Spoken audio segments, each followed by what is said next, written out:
How do you like your eggs in the morning? I like mine with a kiss. Ladies, gentlemen, and variations thereupon, this is Modern Escapism.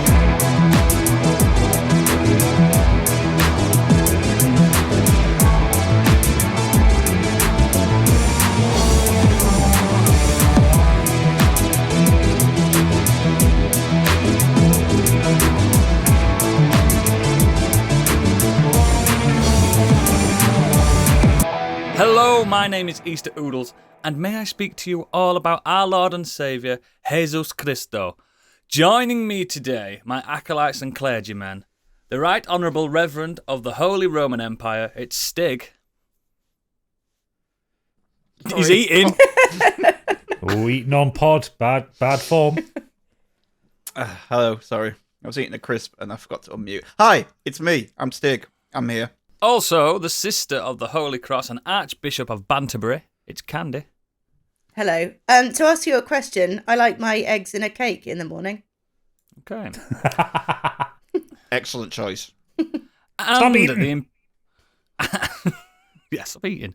And the Imperial Magistrate of the Church of Satanic Flagellation, it's Gadget. Blood for the blood god. And unfortunately, Reverend Biggie can't be with us today. He has the shits. He's always got the shits. He's had it's that went too hard at the Biggies, didn't he? He did. He went too hard and for too long. How is everyone doing this week? How's your Easter? It's been Fine. It's been nice and chill. I've been enjoying some fucking nice weather for a change. I'm sick of it being bloody rainy. It's took nice me now the down clocks here. have changed. Went on a bike ride with Amelia. And then today we went on a nice walk. The girls took the bikes again. Good. Nice weather. Yeah. Will you stop eating, Stig? No, I was muted. I can see you eating and I'm hungry. Me too. What are you actually eating? Because it looks good. Crisps. That's all he ever Crisps. eats. The crisp sandwich. That's all he fucking lives on. 90% crisp. Genuinely, that no, I don't. I hardly ever eat crisps. It's just that I had not eaten anything, and I was like, "Fuck," just threw it together. Well, There was I'm a- on the champagne again because of Jesus. There was a bun in the cupboard, so I threw some crisps in it. Is it because of Jesus Easter? Sorry, I'm confused. Yes, it's when he died and was resurrected several days later. He's a zombie. It's a really Handed long out all the respawn chocolate time. eggs. That's what Biggie does every I had couple a of weeks. caramel. Yeah. Have you had these caramel Easter eggs? They're very good. No, I've got Very a bloody good. Kit Kat chunky one downstairs that I haven't broken into yet. I'm going to have that after the pod. Yeah. Oh, yeah. I ate my Easter Punch egg it last week. first. Can I ask a question before we get onto the news? Your Easter eggs, do you put them in the fridge like I do? Yes. No. Put them in the fridge. And then when they're all nice and hard, and you drop them and they go Punch it. poof. No, you punch it, I you punch can't. it. I can't abide snappy chocolate. It has You to don't be a bit make anything melty. good. No, you're wrong. I'm with Mini Candy. chocolate. No, you two are fucking wrong. It should never. No, because when it's too cold, it gets sweaty, doesn't it? Chocolate. No, you gotta have it melt in your mouth. That's why like McFlurries are a bit shit. Like it might as well just not have chocolate in it. No, because it melts bad in your mouth. etiquette. It's miles better from the fridge, and then it melts Way in your better. mouth as it. Yeah. It doesn't melt in my mouth. I've It makes my I've mouth got- cold. I've got a Lindor Gold Bunny in the fridge. Why are waiting you for me always to wrong, punch. Candy? No, I'm not. I think you're wrong. Speaking It makes of me sad wrong-uns. people put chocolate in the fridge. Just no. Yeah. Speaking of wrong-uns. Actually, He's not here today. Oh, go on. Bloody hell. I'm trying to segue and I can't. No, it's you can't Easter. because everyone who writes in, just next week, chocolate in the fridge, yes or no? Yeah. Yeah, Put it on your fridge or not. feedback. Send it in. Just even if you don't write in regularly, just say in chocolate in the fridge, yes or no. Also, I And haven't had also, any Easter eggs, so if our listeners want to send me Easter eggs, you can send it to my tattoo shop. That would be great, and I won't put it in the fridge. Also, add to Just the go end and of get them that. tomorrow when they're all discounted because they're really fucking expensive this year. I want they'll someone be to cheap. buy them for me. At the end of that email as well, our correspondence, put pizza handles, yay or nay, as well. Just to, you know what I mean? Right? We've already discussed that. I think Yeah. it's like Candy and two other people. Yeah, that's true. The two Anyway, people. speaking of interrupting twats, Biggie's not here today. So, who's going to do Biggie's breaking news? You may already know, but he doesn't, because it's time for Biggie's breaking news. I'll do the news. I ain't got a song though, because by the time we found out it wasn't coming on, I couldn't be asked to do one, so I'm sorry. And listeners. you keep fucking eating, so you've got food in your mouth. No, I'm fine though. But yeah, I haven't got a song. Sorry. It's the news! There you go. That's the best one. It's the best one we've had. The jazz hands just made that. Right. First up, gaming. Xbox planning to release the majority of its exclusives on PS5. Womp womp. According to gamesindustry.biz, well-connected Christopher Dring, there's much more to come. From what I understand, the majority of Xbox first-party games will be coming to PS5 at some point, assuming it progresses as Xbox believes it probably will. He said on a podcast, I think Xbox is in real trouble as a hardware manufacturer, and that's the thing that came out of GDC for me. Yeah, I think he's right. Like the Xbox sales haven't been great. They losing.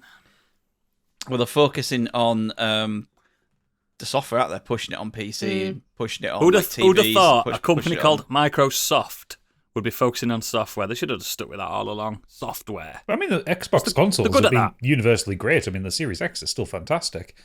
The original Xbox wasn't good. It was great for its time. It's just no, it wasn't. It was just massive. Could kill a deer with it. 360 was. bet it was- 360 was the goat. That was It the was goat. better than the PS2, and the 360 was better than the PS3. Yeah, Just just the Xbox One where they kind of I shut don't the think bed. the original Xbox is better than the PS2. I mean, graphically and power-wise, it is. yeah, that's but what I mean. Yeah. But like it I was, mean, it was already behind the generation by a few The years. fucking at that point. GameCube were better than the PS2, maybe. It didn't win, did it? It also, it had a hard drive. It had like a modem connected to it. So like, it came out the gate with a lot of stuff that beat it over the PlayStation. The PlayStation had the library. Yeah, That's where it counts, baby. And that's why Microsoft are going to PlayStation. I think I still think what Microsoft their are going to library. end up doing is they'll still have a hardware thing because like the controllers are fucking fantastic. But I think they'll probably as kind of global internet connections get better, I think they'll probably end up doing almost like a Chromecast thing as their hardware where you pay like 90 quid for something. I predicted that 2 years ago Yeah, on plug this it- show. Plug it into your telly and then hook up to Game Pass that way. I'll fucking get one, mate. I'd absolutely get one of them. If it's like under 100 quid, of course you would with a controller. Yeah, Don't most all companies- my current gen Xbox in has been on their live service, which I find impeccable. It's Yeah. flawless, their streaming service. I've always given props for that. It's flawless. I've never had an issue with it. So most companies sell their hardware at a loss anyway.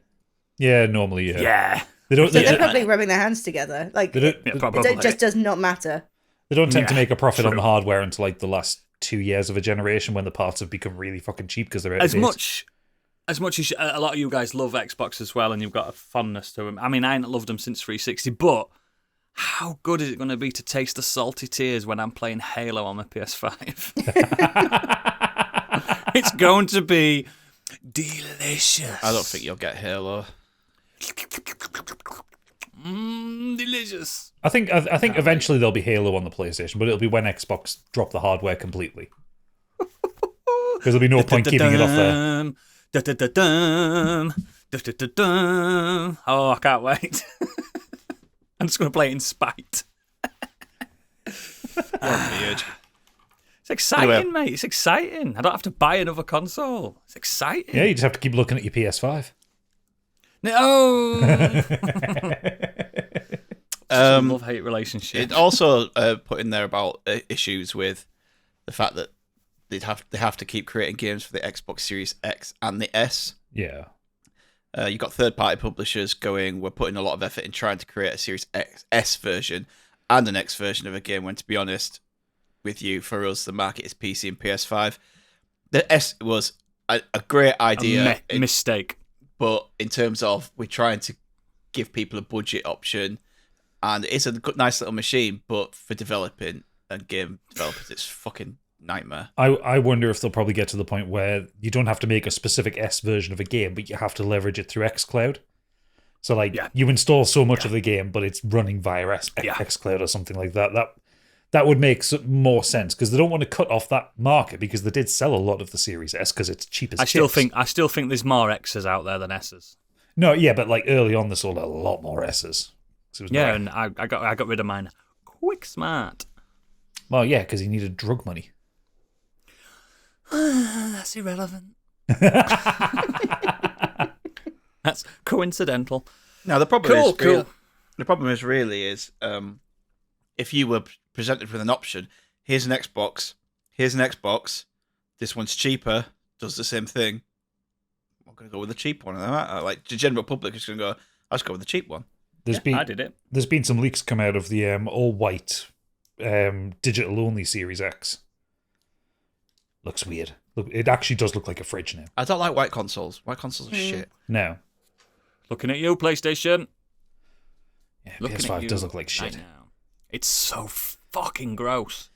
You I know I say it all the time, but have to share a bedroom with offends it. me. Hey, Fucking wake up in the middle of the night and see that, you'll have nightmares. When I'm making love, I look behind and I can just see that.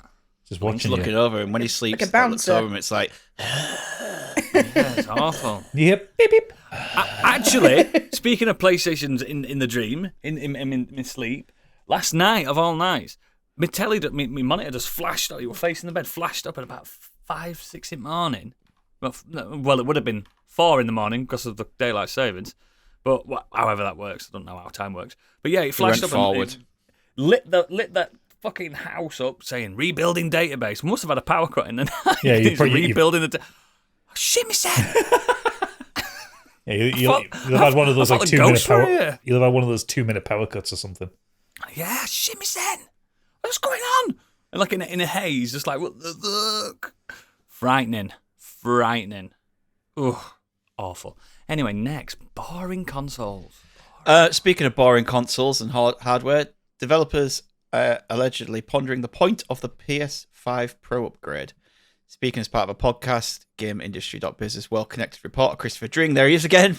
Good old Christopher Dring. He's had a good No, day.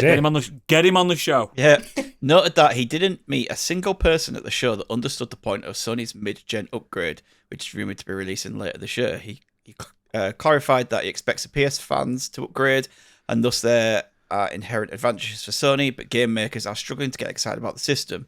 Developers don't really seem to feel they need it, at least the ones I spoke to, he revealed. Many feel that they're really making the most out of the PS5 and they're not really making the most out of the PS5 in the first place.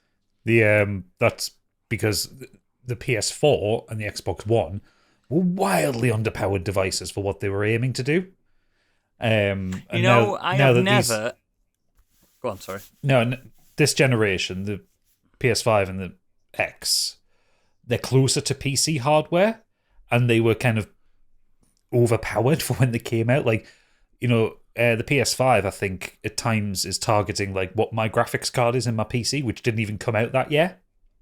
So it's like there's a lot of headroom that they're not using in the PS5. Death Stranding 2, baby. Well, yeah, it's like, how often have we seen reports of a game come out on PS5 that runs badly? It's only like really shittly optimized games. Generally speaking, games come out and they run quite well. I've never bought the better version of a current console in my life. Oh, shit, I have. I got the 3DS.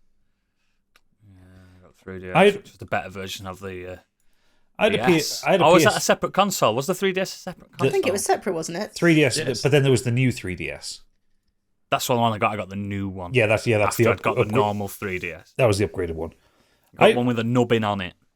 I had a PS4 Pro and I didn't really notice the difference. No. That's what I mean. Actually, they all seem like a waste of fucking money. I think I got it because it was better for PSVR. I think there was an Yeah. That actual- makes sense. There was a port in the back, wasn't there? There for was a it? socket for it, so you So didn't need the little that- breakout box. That Yeah. makes sense. But You needed a good TV for it as well. Like, if your TV doesn't get upgraded as well, there's no point. Well, so got good TV. I got my PS4 Pro when I moved into my first flat by myself after my divorce, and I got a 4K TV, and I got that as well. I got a good deal on the two of them, and I never really played anything in 4K because I always preferred performance mode. Same. But I think what also let it down was like the PS3 sold a lot because it had a Blu-ray player in it. they should have had a 4K Blu-ray player in the PS4 Pro, which they didn't. They never really leveraged that. Would have cost more though, wouldn't it? Well, but the Xbox One X had a 4K Blu-ray player in it. Did. It costs the same. I've got an Acer Predator, like fucking amazing monitor that I got on a right good bargain. Like it's like 4K, and I'm like, yo, I'd rather have more fraps. Yeah, you want the frames, not like Yeah. And maybe it's because the games we play are a bit more actiony. frame centric, yeah, and actiony. But fucking hell, I mean, I'm noticing it. I'm noticing it with Dragon's Dogma, like you mentioned last time. I'm noticing. More on that later. I will put games into quality mode, like especially if I'm going into if I'm doing a lot of photo mode stuff, like Final Fantasy Remake. That looks great. In quality mode. I played the downtime moments on Death Stranding in 30 frames quality. Yeah, because you didn't need the 60 it's frames. Gorgeous. It's gorgeous. But when saying that, even the really hectic moments in Death Stranding, you don't really need the frames. It's not necessary. I can't remember really thinking, oh, that looks janky. But I think there was a marked difference in Final Fantasy VII Rebirth between Massive difference. graphics. Like it did the look faces. pretty. Yeah, it looked bad on graphics on performance mode. It did. It looked a lot worse, and there were less foliage and stuff like that. You definitely noticed it. But yeah, it's weird. Why have this amazing? I can see you guys in beautiful crystal clear 4K, but I don't play my games like that. Boring. Next, Take-Two buys Gearbox Entertainment from Embracer for $460 million. Gearbox Entertainment will operate as part of Borderlands publisher 2K, with Randy Pitchford remaining in charge. Yeah. Boo. Gearbox was one of Embracer Group's biggest acquisitions when it bought the company in 2021 in a deal worth $1.3 billion. As the deal was based on Gearbox reaching certain milestones, it's unclear how much that $1.3 billion Embracer ended up paying out beyond $363 million in guaranteed upfront payments. Now Take-Two Interactive has purchased Gearbox for $460 million, which will be paid out in Take-Two shares. The purchase includes Gearbox Software in Texas, Gearbox Montreal, Gearbox Studio Quebec, and will cover Gearbox IPs including Borderlands, Tiny Tina Wonderlands, Risk of Rain, Brothers in Arms, and Duke Nukem. Like they're making another Duke Nukem game. Fucking hell. God, it only feels like thing 5 as well, minutes ago but we were talking about it being bought in the first place. they did Bulletstorm. That were good. No, they only published Bulletstorm. That was People Can Fly, Oh. who made that. I like Bulletstorm a lot. It was daft. It was good. I mean, if they can make a good Borderlands game again, like something of the quality of Borderlands 2, I'd be up for that. I've just heard Biggie's ears prick up in the future. Man loves Borderlands, doesn't he? Jam. Risk of Rain was really good. I just want Randy Pitchford out of the fucking out of the industry. The man's so greasy. He's such a Can't catch him. such a cringe person and potentially a nonce. Just like, oh, get rid of him. He makes me feel awkward. Potential nonsense is something that you can quantify. Well, No, there's no libel there because we just said potentially. Potential, Well- yeah. We're allowed to say that legally. let's not forget he left a USB stick in medieval times, and someone opened it, and there was a load of like Duke Nukem files in there, and then for some reason some like really creepy videos of like 16-year-olds doing shit, and it's just like, oh. Groovy. Next.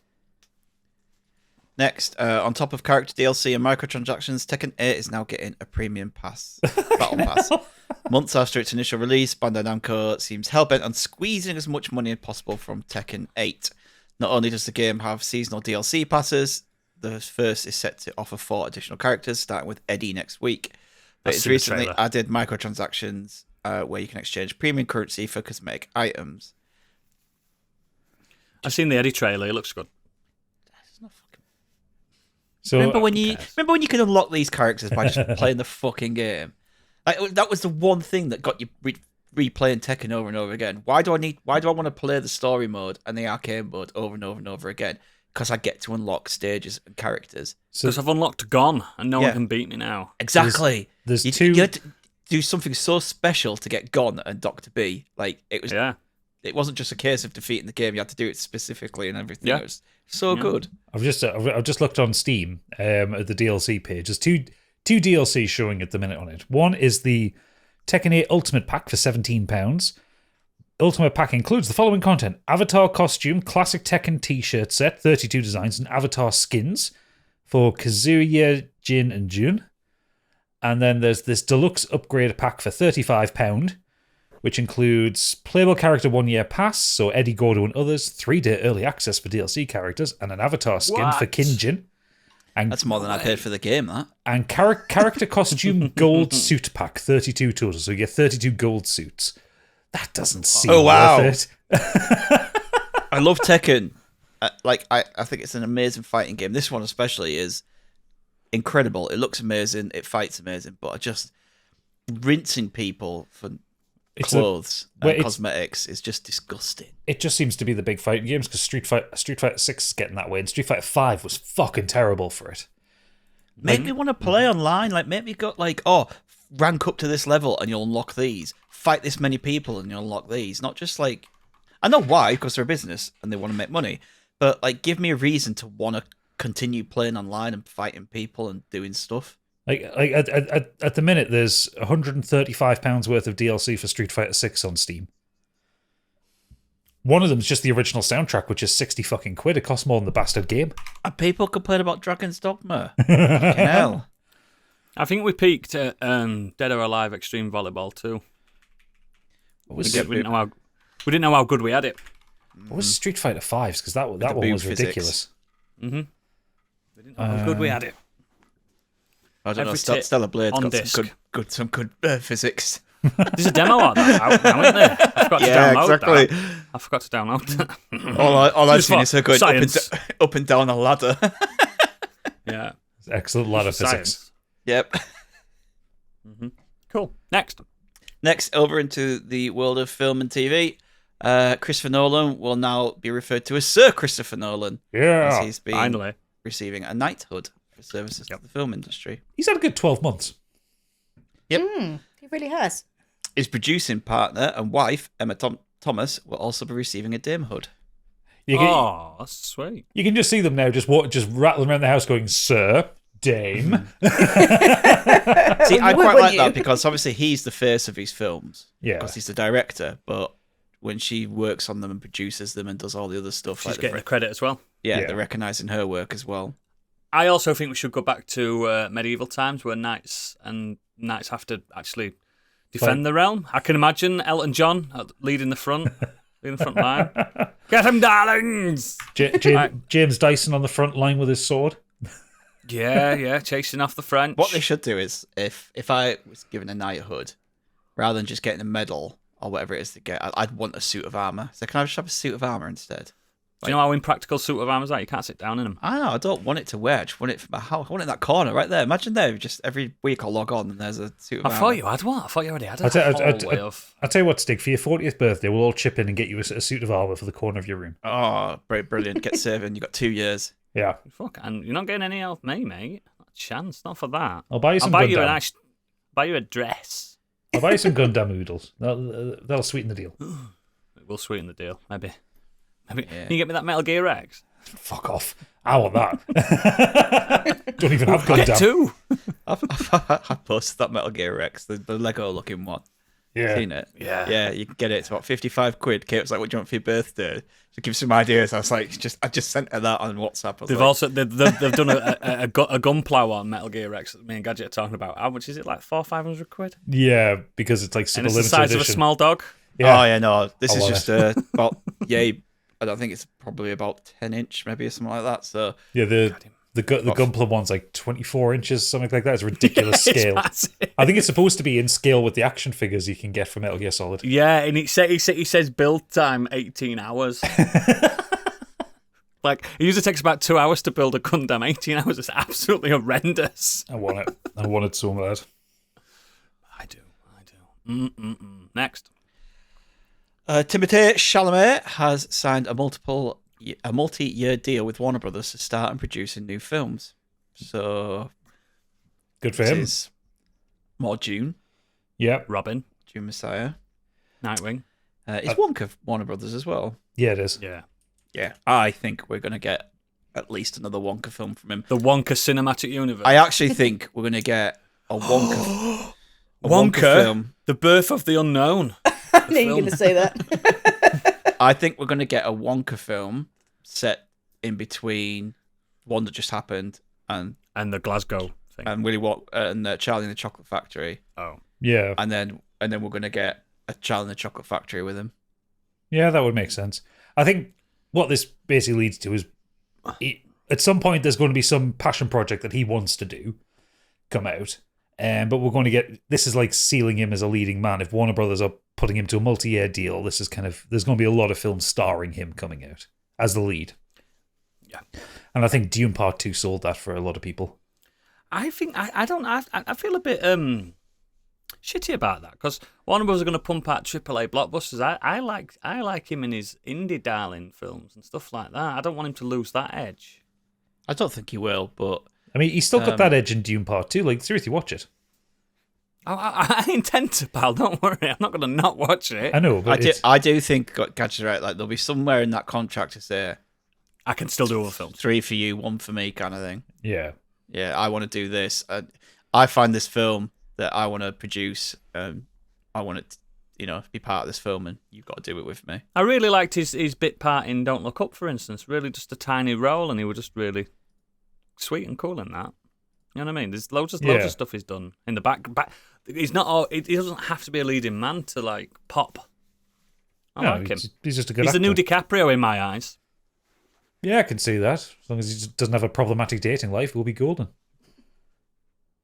Yeah, that's true. 19-year-old Leo. Come on, fuck's sake, man. So I like he won't be doing the same. Anyway, let's move on. No, I wouldn't. You know my rule. If they don't know who Neil Buchanan is, I don't go out with them. We've got to start with 2. We've got to start with a 2. Was it They half, have to sing half the your age Crystal plus 7? Maze theme tune. They have to sing the Crystal Maze theme tune and tell me who Neil Buchanan is for me to even Do you know what, initiate. though? Like, I joke, and exactly that. What you're saying is kind of the real part of it. Is they're young and they're attractive and everything, but What are you going to talk about? the conversation cannot be that fucking interesting, can it? No. Yeah, like she's Go like, on TikTok and listen to Gen X, not Gen X, Gen Gen Z's, Z. and that. I'm like, she's talking to Leo. She's like, "Oh, you look dead pang," and he's like, "What are you on about? like, What are you talking about?" yeah, I'm just, and he's even older than us, He's 50. so That's right. It's got to go both ways, hasn't it? So any 20-year-old speaking to him is like, oh my God, granddad. yeah, exactly. Like he'd probably mention something, and they'd be like, "The fuck is he talking about? Why do you smell like digestive biscuits Why is he and lavender? bumbling around the Why house?" have you got nonce nuggets in your pockets? I don't want to wear his original. Come on, go away. He's handsome, like. Don't get me wrong, he's handsome, but fucking hell, man. I think, Anyway, I let's think not- the let's best. not divulge. I think the most I could do is 10 years either way. It's still too low for me, man. I can go 40 years above me. I don't give a fuck about how older they are to me. I can relate still. Eh, dear me. Next. Next up, Spider-Man 4 is looking to begin filming in September or October. Justin Lin was one of the names in the mix to direct the film. Oh, God. Who's no. this from? Is it MCU? MCU. Yes, this is MCU Spider-Man. So Is Spider-Man it 4. Tom Holland? Justin Lin, though, is the guy behind Fast and Furious. Fast and Furious. Yes, let's go. It's about family. This So, one. I don't really have much hope for Spider-Man if it's going to be directed by the guy who's involved in the Fast and Furious franchise. When Marvel want to try and, especially the MCU, produce better films. maybe How we'll do you just know it's get- going to be bad? Because Justin Lin's a bad director. Because it's. I don't think he is. I enjoy the Fast and Furious. I'm a Fast and Furious apologist. You know this. We all know this. But he's not a great director. Who do you want? Do you want Webb to come back? What's his name? Thingy Webb. Mark Webb. I want Max Chapman, but I think he's Yeah, doing. yeah, I think he's doing. So Isn't he doing Fantastic Four? Mm-hmm. So Justin Lin as a director has done. His first Fast and Furious film was Tokyo Drift. Great film. Then done 4, 5, 6, 9. He Five. also Solid. did Five's Star best Trek one. Beyond. Great film. No, it fucking wasn't. I've never seen it. I'm just saying it. Just say it to make us. He was executive producer on Space Jam: A New Legacy. Great film. Never seen it. Oh no! Great film. Bring him on. I like it. Do it. Fuck it. Let's go. Yeah. Let's go. Speaking of Spider-Man, well, actually, just before we move on to that next Spider-Man move, I hope that they do keep it a bit more grounded.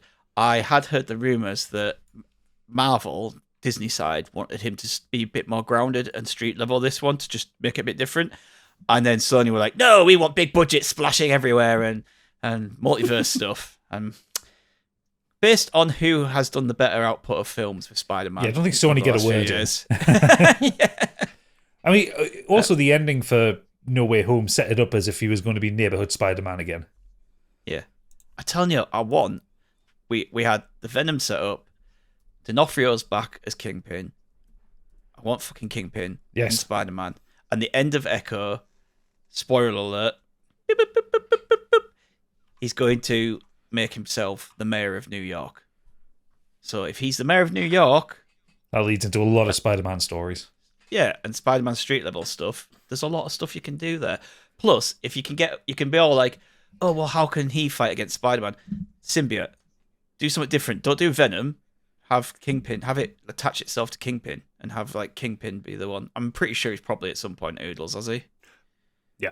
Yeah, there you go. I mean, that symbiote's probably attached itself to everyone at this point. It's a bit of a slut. Yeah, definitely has. Kingpin, here's a fun fact with the Kingpin, the symbiote couldn't fit fully around his body, so he just did his arms. There you go then. That's how big he was. I do love how in the comics, and especially Spider-Verse films, I love how the Kingpin is just progressively more and more massive. Yeah. Like in the 90s cartoon, he was a real fat fucker. In Spider-Verse, he's a fucking square. Like, there's a really fucking love his designs. There's a really clever Kingpin arc that went on, I think 2005, 2006, where, because obviously the X-Men, the mutants were getting some traction again because of the films, and they thought that Kingpin was a mutant, so he was so big. So they had Hank McCoy, the Beast, do some tests on Kingpin. Turns out it's not a mutant. He's just a monster. He's just big. He's just a big man. Hank McCoy's like, well, I'm flabbergasted at these results. You're human, completely human. So yeah. I mean, he's a classic. Kingpin's a classic. Absolute beast. Killed the Green Goblin. You know what I mean? He's a man. Yeah. Knows what he's doing. Just give me D'Onofrio in a fucking film. Yes, please. With symbiote arms. Yeah, with symbiote arms. Let's go. I'm up for that, definitely. Cool. Next Pirates of the Caribbean film is confirmed to be a reboot. The rumours of this were floating around last year. Finally. But to be honest, just don't bother. Kill it off. I've seen first and that's it. Like, you've seen the best one. It is the best one, and I gave it like a 3 out of 5. But it was like when that came out, I think Johnny Depp, that character is amazing, but then it got overplayed, and he became the main focus of the films. I like that really you were barely in that first one. Mm. And people want Jack Sparrow in the Pirates of the Caribbean film. Though, if you're going to do one, people are going to be like, why are we doing a Pirates of the Caribbean without Jack Sparrow? And then it'll bomb. And then they'll do a new one, and they'll be like, but Jack's back this time. Yeah. The Return of Jack Sparrow. Yeah. Let's go. Just don't bother. Do something different. Yeah. Anyway. Yep. Next. And final one in film and TV is quite sad. Gen V has halted production until further notice due to the sad and untimely death of Chance Padoma. Awful. Yep. Bike accident, wasn't it? Yeah, it was. Yeah. He's only 27. He was fucking great in Gen V. Yeah, it was meant to start up in April for season 2, but they put it on hiatus until definite, like, they don't know when they're going to go back. Presumably because now they're going to have to obviously recast his character. Or write him out. Yeah. It's just awful. It's I genuinely think he was one of the best things in that series. He had a good career ahead of him. Yeah, he definitely. was really, really good. Charismatic, great looking. Seemed to be enjoying himself. He was getting in on the viral marketing that those shows do really well. He was the best thing in Chilling Adventures of Sabrina, because that show was Definitely shite. was. Yeah. Was he? Yeah, he was campus fucking it as well. Bless him. Yeah, sad loss for all. Fucking what a tragedy. Next. Yeah, sorry to move on from that to the weird world web, but this week's is woman nurses stricken baby hedgehog overnight, only to discover it was a fluffy hat bobble when she took it to the animal hospital. Bless her. Now, Candy, can you answer us, why did you believe that this hedgehog, air bubble was a hedgehog? Because it was definitely you, wasn't it? It was definitely me, yeah. I mean, I have to say, I can understand where the poor person's coming from, because the amount of times I've looked at like some random objects and thought it was my cat. Like, I just bent down and like stroked my handbag. She left milk out for the air bubble. Oh, you feel bad for laughing, but it is funny. I don't feel bad for laughing. I feel like she's an absolute fucking pillock. Do you know what? I also thought I had a hedgehog once, because every now and again I'd hear Here on we my go. window, I'd hear this like little sound. It would be like, I don't know if you could hear that, but I was like, that's got to be a hedgehog, because I don't know what sounds else that would come from. So I put like cat food out for it and everything. Ghosts. And this cat food would always be gone in the morning. Until I heard it one day. I was like, right, I'm going to catch it, because it was first thing in the morning and it was still light. It's like, I can hear Fast, the fucking mate. thing. I went out, the cat food was gone. I was like, a cat, it's eating it. But then I also noticed this snail on my window, just like squeaking its way along.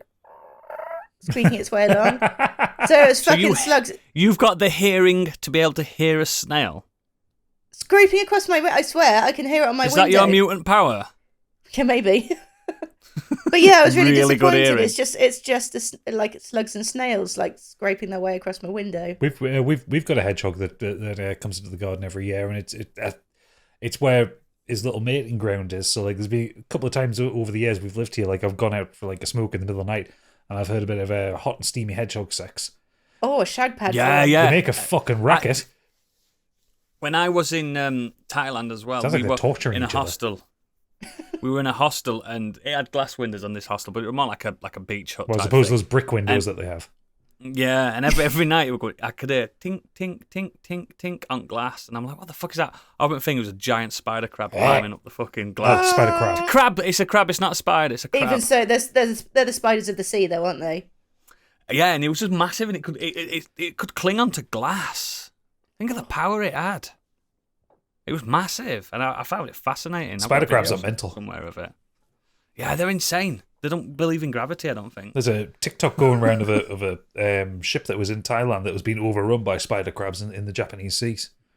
Yeah, it's because something like the gestation period is really quick. Like they have sex and are born in like 2 weeks. They don't give a fuck. They're just like, yeah, let's go. I'd eat one though. Supposedly a delicacy, mostly because, like you say, they breed so prodigiously. There's so fucking many of the bastards. Eat them. That's all we've got.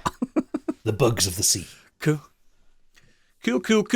Thanks for that news there, Stig. Time for the main show. I'm going to start. I've been doing quite a bit, because we didn't do a Nexus properly last week. I want to start with something that's gave me so much joy this past week or two. It's made me feel young. It's made me feel just grateful for a particular acquisition that Mickey Mouse made a while ago. X-Men 97.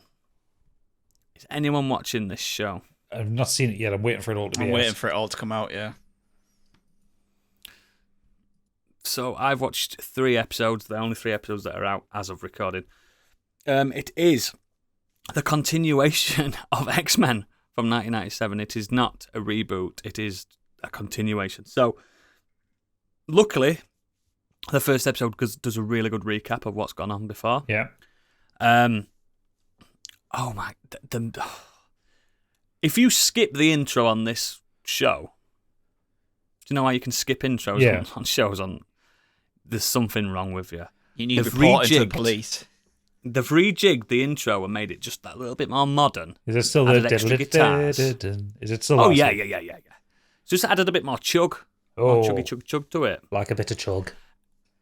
And they've done the art style as if it was from 97, but it's not grainy. It's like beautiful refresh rates, and you know what I mean. It just looks stunning, and all the characters are there. They've got the voice actors back. It's just sensational, and already the maturity of the story compared to the 1997 version is apples, because they know they're marketing it to people that used to watch this in 1997 who are now nearly in the 40s or 40 plus, unfortunately.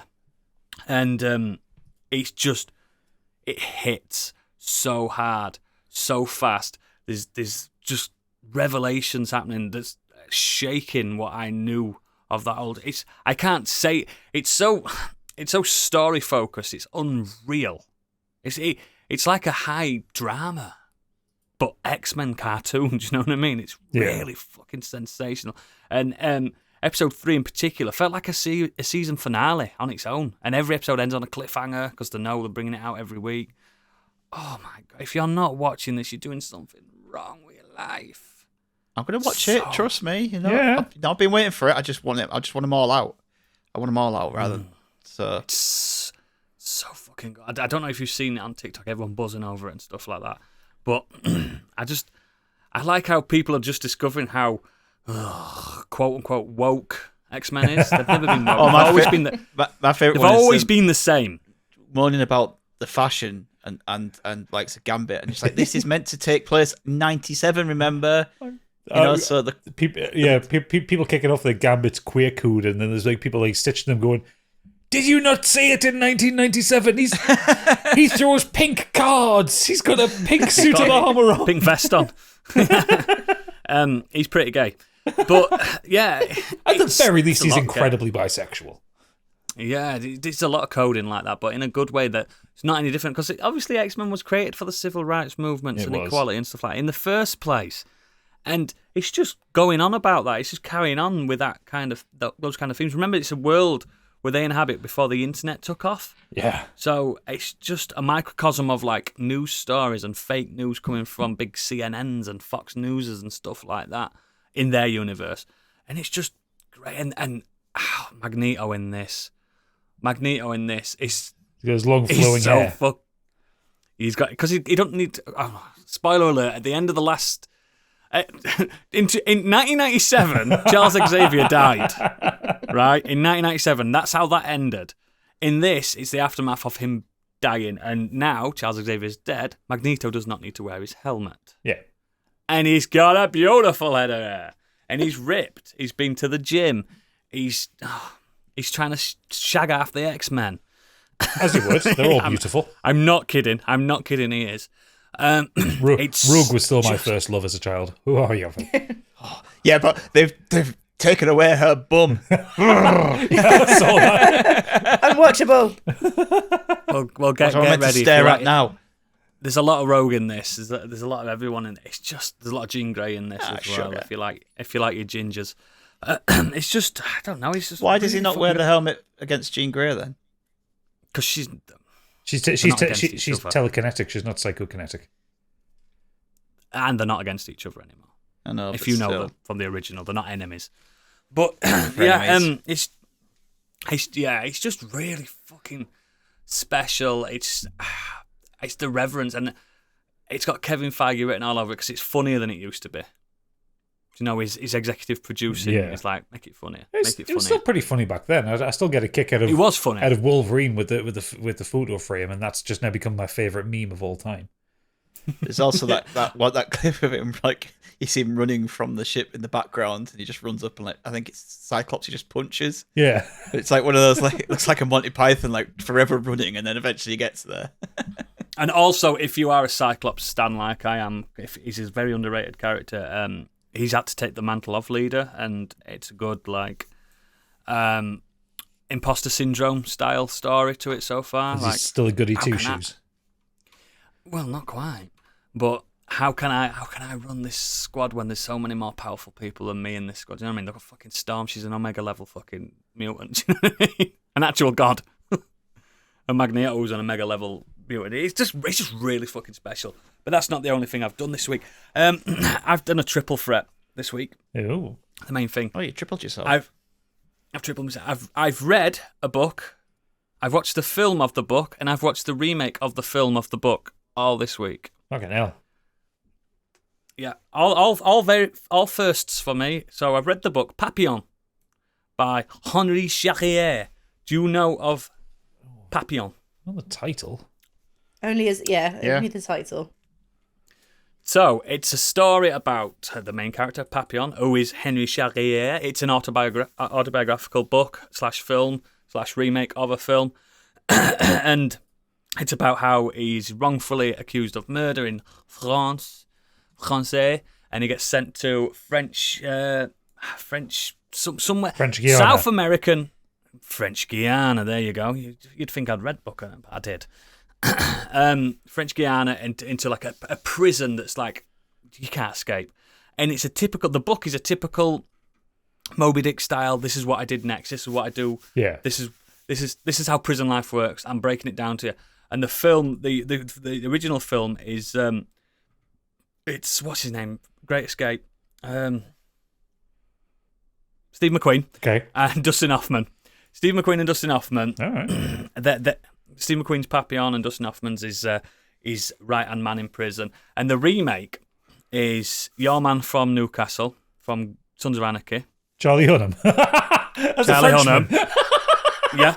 Yeah. And Please tell me he's doing a French accent, because he's That terrible man at loves to do accents. accents. He loves to do accents. So it's got Charlie Hunnam and Freddie Mercury. What's his name? Mr. Robot. Rami Malek. Rami Malek. Oh, And no. they're doing... Right. The book's fucking incredible. The first film is absolutely incredible. The remake is better Is than the it? film.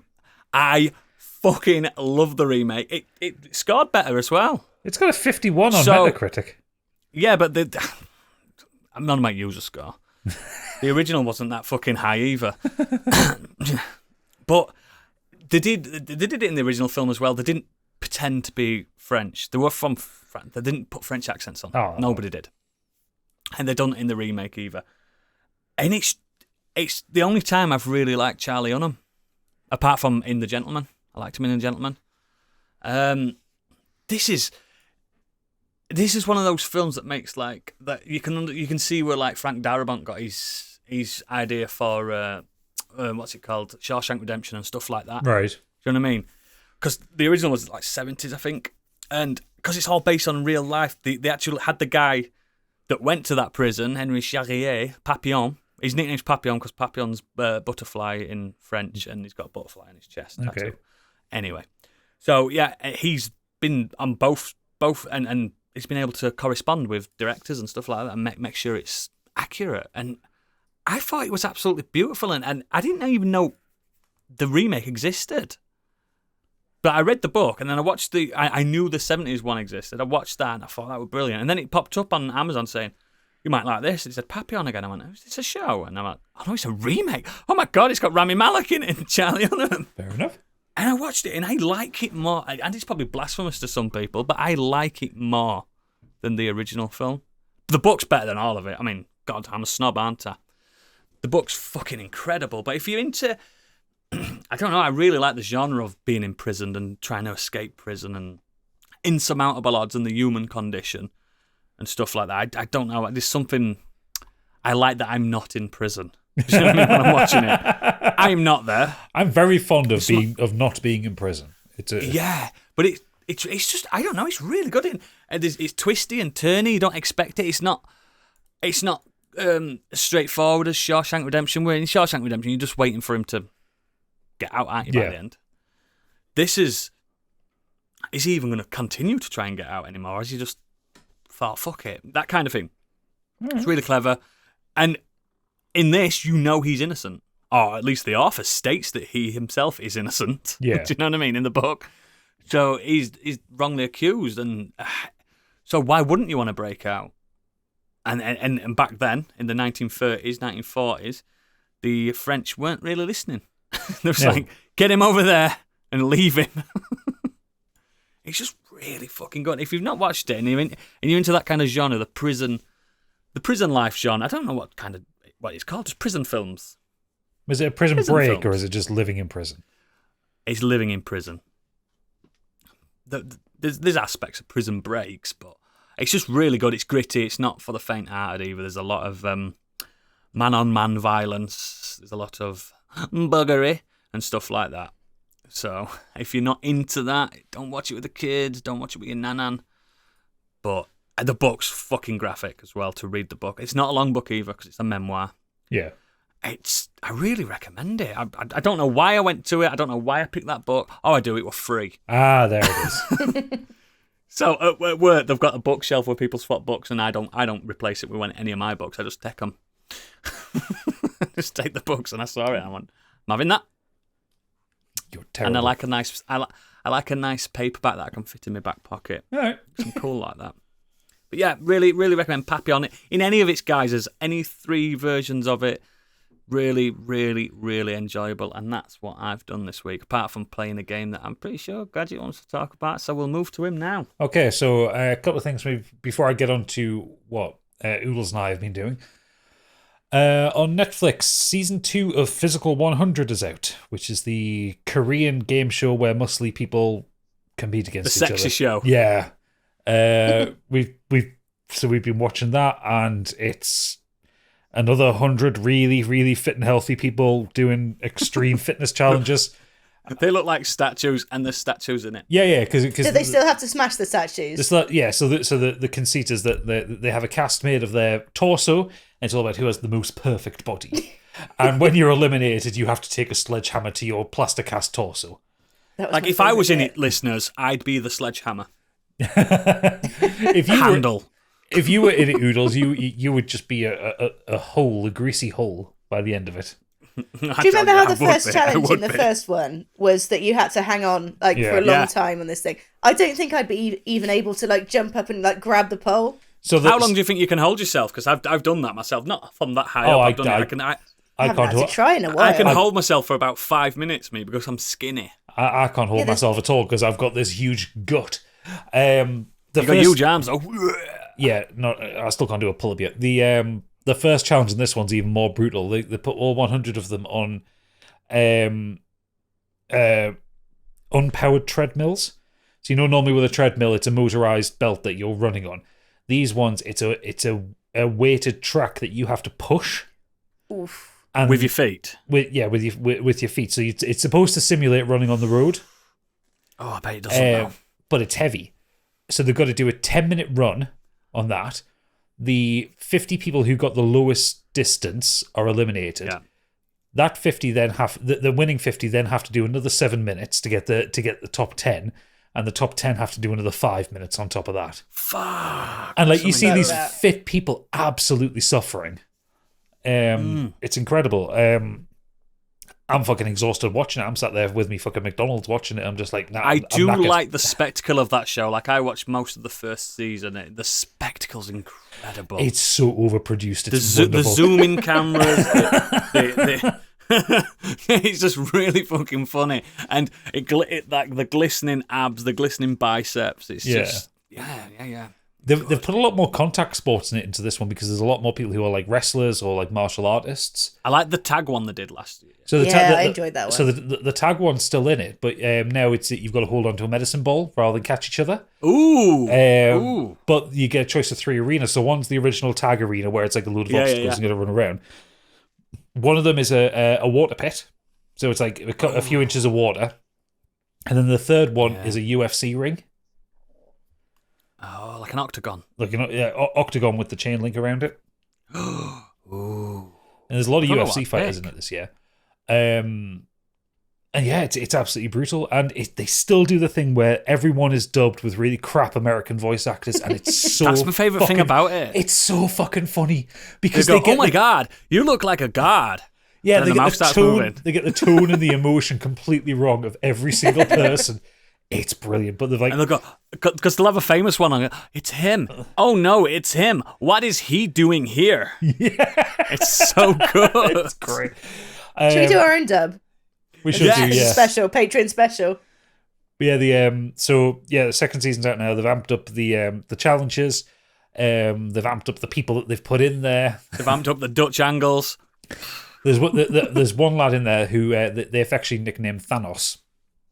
And he's Thanos. He's got a right chin on him.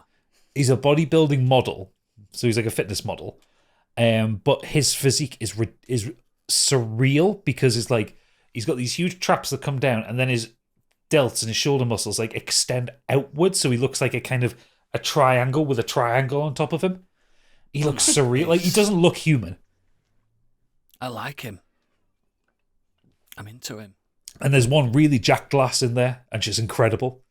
I love jack women. Because one of the challenges they've got is there's like a maze with 3 sets of scales, like really large scales, and they've got these sandbags that they have to carry to them. It's basically whoever can. It's like it's like Conquest. Whoever controls the most points, and so they're going through it and they're doing all the kind of piece to camera, and one of these teams is this jacked woman and I think she's the other woman on the team is a gymnast. And speaking of the gymnast, one says, "Oh, it was so difficult. Everything was so heavy." Then it cuts to this jack girl. No, they weren't that heavy. I love it. I still fantasize about She-Hulk. I know you do. We all do. God, she was so big. Yeah. So, I really recommend it. It's stupid fun. And it's overproduced as hell, but Netflix have put some budget into it. I tell you what, Korean telly's so fucking good in it. Yeah, it's kind of a bit like a Squid Game kind of thing, really. It's it's a proper challenge. So yeah, if you've never watched much Korean reality TV, guys, think of everything we watched on Bravo back in the early 90s. It's all that stuff. Yeah, super fucking. It's good. It's like a really intense version of Takeshi's Castle. Yeah, it is. Do you know what I like about them as well? It's like you feel like you've done a workout yourself after you've watched it. So I'm you're you have to have a panting and shower. stuff. I'm fucked. Yeah, feels like you've actually achieved something. Bless them. And there's one lad. Now, I won't say how far he gets into it, but he's only just left high school. He's like a high school wrestling champion. He's like 17 or 18. Greco wrestling as well. Yeah, he's like hardcore fucking you will die wrestling. He's like 17 or 18, and fuck me, that lad's so strong compared to all these people who have made a career as fitness influencers and bodybuilders and stuff. The lad's amazing. I'm watching this guy, this English guy on TikTok, and he says, if you follow the Korean bodybuilding method out because of their diet, you'll be jacked quicker. Yeah. Because it's all omega, is it omega 7 or whatever it is? Something like that. It's a lot of fish, isn't it? Creatine and omega 7. They all get fucking jacked. But the main thing I want to talk about, and this is what Oodles has also been doing, we've both been playing Dragon's Dogma 2. A lot. I haven't played it as much as you, but I've put a good few hours into it. For those not aware, it's a action RPG set in a very medieval fantasy world. There's very few conceits like you get with a lot of modern fantasy. It's very Mediterranean as well. It is very Mediterranean, but the dialogue especially, there's lots of sirs and mayhaps. And I hate when they go, methinks we should go down there. Mayhaps this ladder will lead us somewhere. Do you betroth the sword upon thine quiver? Yeah, that kind of bullshit. So overwritten, but it's great.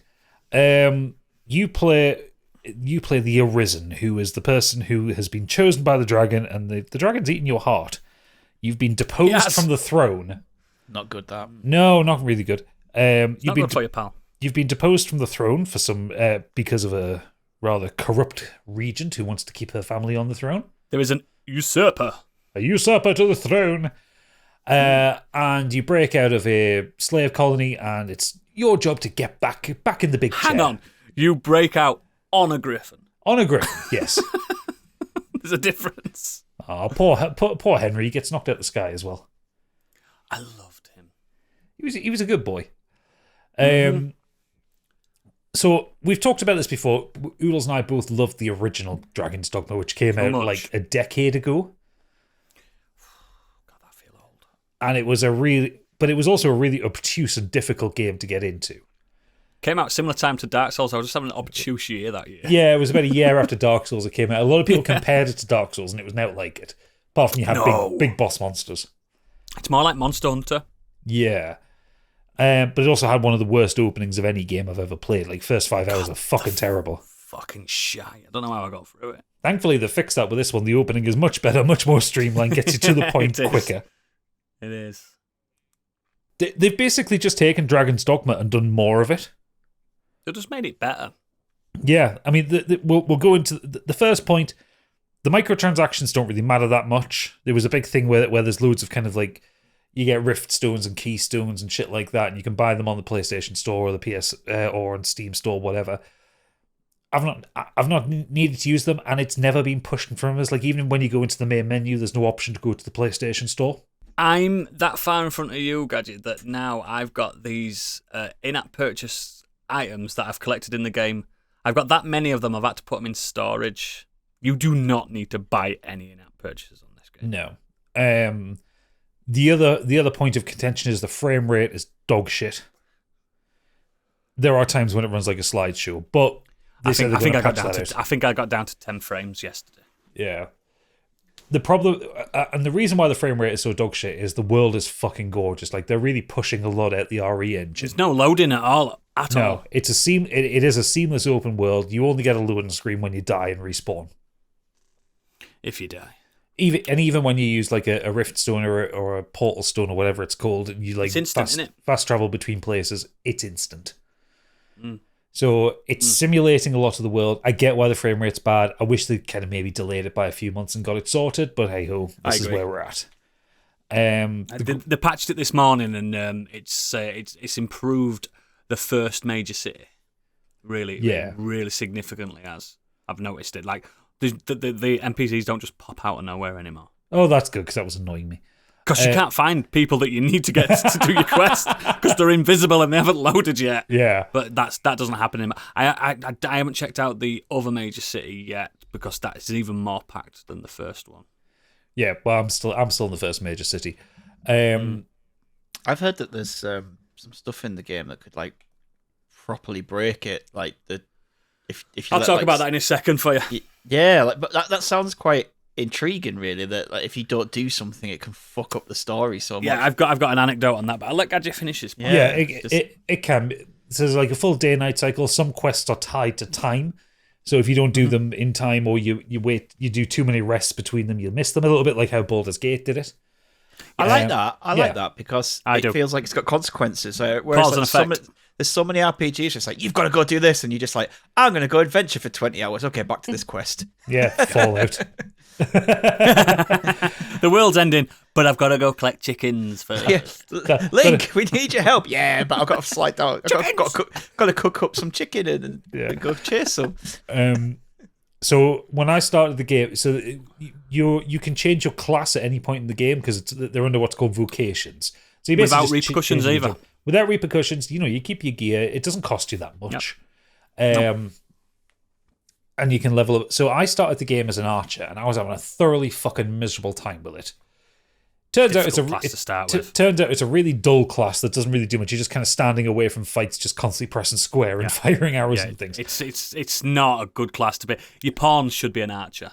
Yeah, so we'll get into pawns in a second. I changed my class to a thief, and I have 2 little stabby blades, and I'm having a great fucking time with it because some of the abilities are incredible.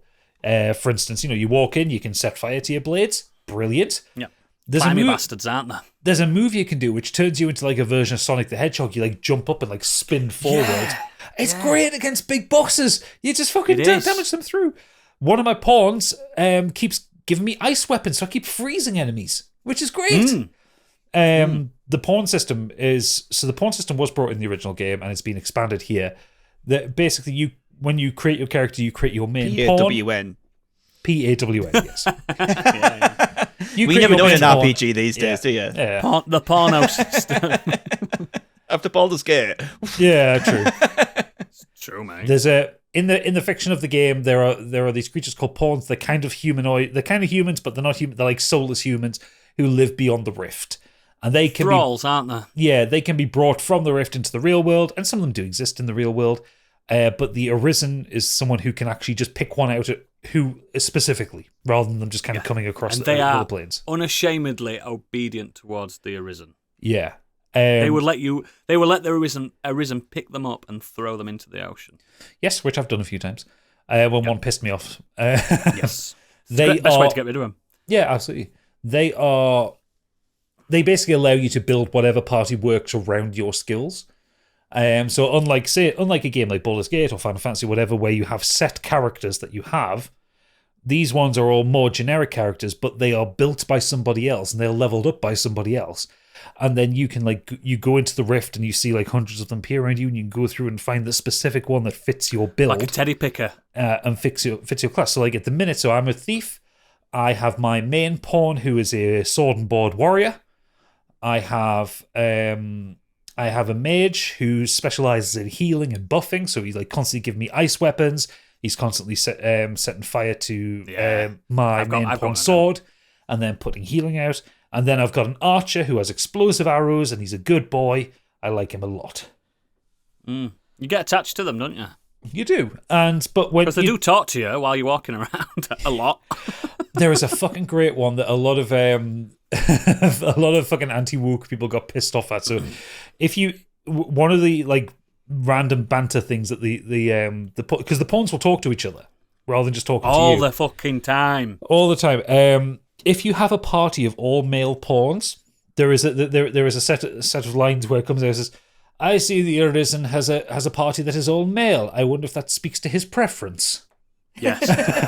And the right wingers who are playing this game have gone fucking nuts. I'm not gay. I didn't pick men because I'm gay. Men are just better in these games. I had a Beastron pawn. Do you know it's the Beastron is the second race in this? The the cat Beast people. race. Yeah, the cat people. They're so good. And one of the Beastrons walked around and went, "At least I know the Arisen is not a racist." Yeah. I was like, "I'm not actually." Well done. Well observed. So when I did my first change of my party, I swapped out one of the male pawns for a female pawn. And my Arisen, I play a female character. And as I'm running around, she says, "Oh, you're adventuring with two male pawns. Having fun, are we?" They're good, aren't they? They're good. Yeah, it's great fun. The voice acting is brilliant. The graphics are fantastic. The frame rate is dog shit, but the music is great. The combat, when you actually get into the meaty combat, like at first it seems really basic. It's just like, you just like rapidly pressing square to keep hitting. But then as you start unlocking abilities, like things start kind of escalating really quickly. So like I say, like my thief has got this like spin buzzsaw ability, or I can set my blades on fire, or I can ensnare enemies, so I can I can like throw ropes up and kind of pull flying enemies down, or like I can like hold onto enemies for like pawns or random NPCs, because random NPCs will join your fights as well. Yeah, and you can't hurt them. No, you can't hurt them. There's no friendly fire. Don't be scared. Don't be scared. It's honestly like I had high hopes for it because I really liked the first Dragon's Dogma, but it's so much better than I thought it would be. It's good, isn't it? Let me just tell you my little anecdote.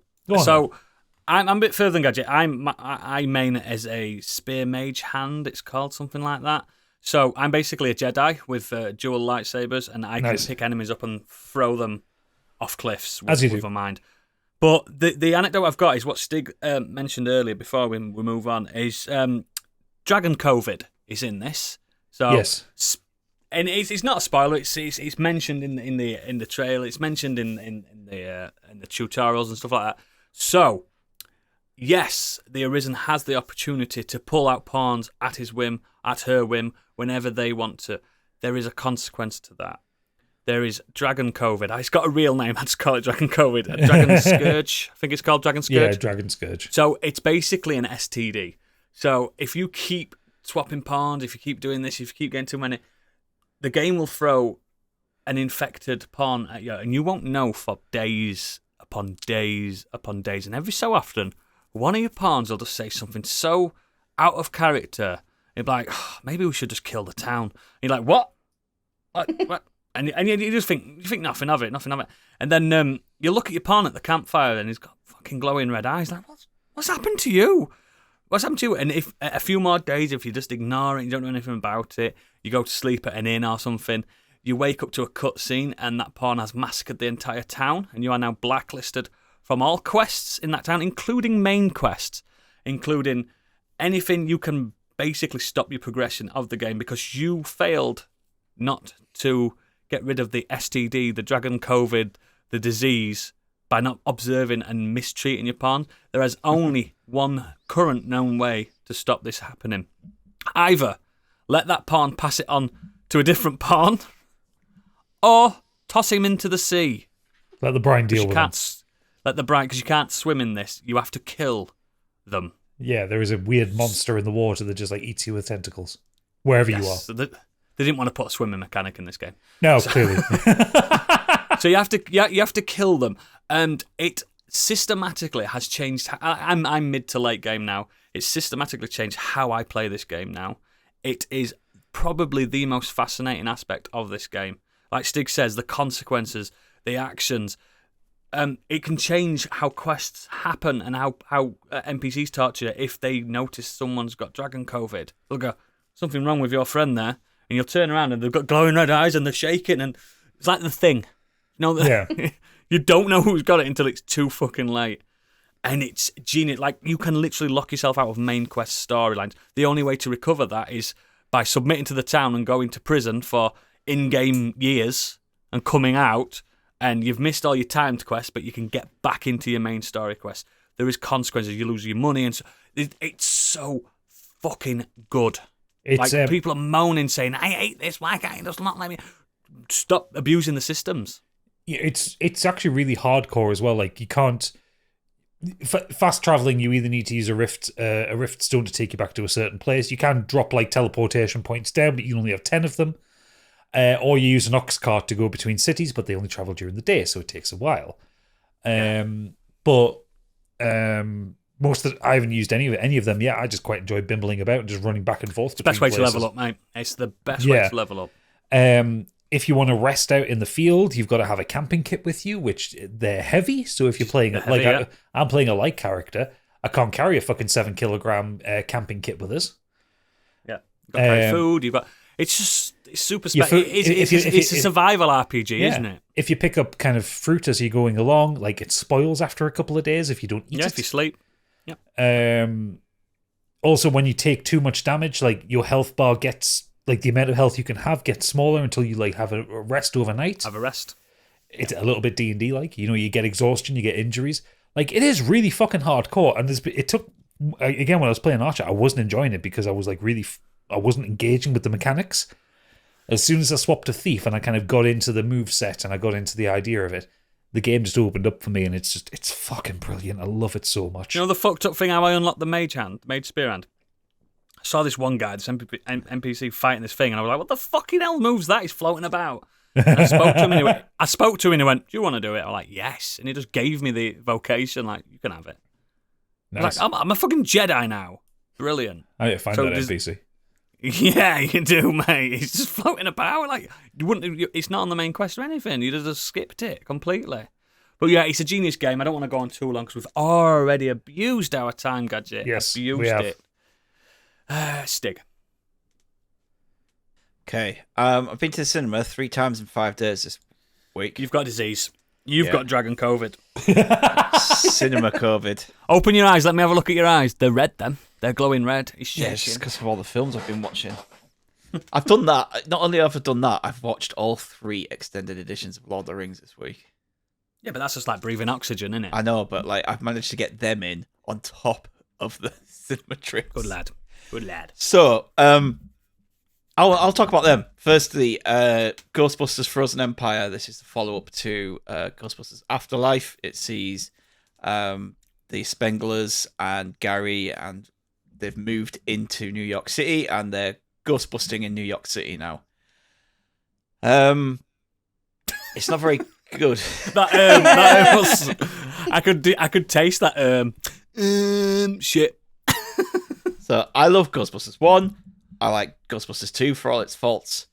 And I really liked Afterlife. I know I did. It kind of hit the right level of fan service and nostalgia that I wanted, whilst also introducing some new characters that I really like. I really like Phoebe. Like, she's a really interesting and fun character. And she works well with Carrie Coon's character and Paul Rudd's. So I was kind of looking forward to more of them and their story progressing. Doesn't really do that. She's just like angsty teenager now. Happens to us all. Yeah, and Carrie Coon doesn't really get a lot to do. Finn Wolfhard doesn't get a lot to do other than so Carrie Coon and Paul Rudd, they're mainly just there for to be the foil to an angsty teenager, and Finn Wolfhard is just dealing with fan service, or he's got to go deal with Slimer because Slimer's causing issues. Oh, not again, Slimer. Yeah, Bloody Slimer. You bugger. It's just too messy. There's too many things going on. There's too many characters. There's too many. I think the trailer looks strands. shit, to be honest. There is. So you've got the characters of Podcast and Lucky from the previous film who are in this. They don't need to be in this. They don't serve any purpose to the film other than here's some characters from the last film who are also in this one. Hey! He's called Podcast. Do you know why? Yeah. He does a podcast. Camille Nanjiani. I always kept getting his name wrong. Camille Nanjiani, That's the guy. He's in the it, but buff Asian prince. he's all right. I don't think he's really. It would have been better if they'd have got rid of a lot of other characters and just focused on him with the family. I But, always like him when he's in things. yeah. The original kind of crew don't really serve a purpose anymore. The only one that really kind of works in this world is Ray, because Ray's always been fascinated with the afterlife, Ghosts. and Yeah, and you could completely. He also got a blowjob off a ghost. Yeah, but you could completely see him 40 years down the line still being obsessed with this. Chasing that blowjob. Whereas somehow now Winston is an entrepreneur and millionaire who funds Mr. the Zedmar. who funds the Ghostbusters and has a secret underground layer full of like new technology. James Acaster is in this. He's completely wasted. Like he's not Why is he in funny. that? Why? Yeah, why is he in a Hollywood film? He's just been cast in it, but he's just not very funny, which is just very Are they un-James trying to Acaster. do? Is he trying to be the next Richard Ayoade, where he kind of breaks Hollywood for a year? I think so, yeah, because he's in something else as well coming up. Because Ayoade didn't last long in Hollywood, did he? But yeah, there's all this shit going on, and it's just too much, and it's just messy, and it's just like it's not focused at all, and it's still just relying on fan service and nostalgia, which is perfectly fine when you wanted to kind of after the 2016 film where everyone kind of turned against it. For me, it wasn't that there was a female Ghostbusters. I couldn't really care less because I actually quite like some of the actors in that film. It's just a really shit film, Chris Hemsworth's the best thing in that. and they needed to get people back on track. How do we do that? Fan service, bring back the original cast, introduce new characters. Right, now Do you know what do we do do? you know what the last film did really well? It took a while for it to be the original cast. It took a while. You spent time with these new people. I thought they did it well. It had the Stranger Things vibes. It was good. I Yeah, really that's liked it. kind of what I wanted from this, like pushing that stuff away and going with the new stuff. And they just don't trust. They don't trust themselves to do it, and it's just a mess. They don't trust cinema going. I think a lot of these Hollywood execs, they don't trust cinema goers enough to enjoy something a little bit new and different, especially since that second Star Wars sequel. Yeah, Last film. Jedi. They're all like, don't do anything different ever again. Don't fucking bother. So yeah, disappointment for me on that one. It's a shame. Second But film, you did watch a really good one, didn't you, eventually? So second film, Immaculate. This is a new film with starring Sydney Sweeney. It's about Cecilia, who is an American nun who travels over to Italy She's and so ugly. joins a convent there. And while she's there, she becomes pregnant.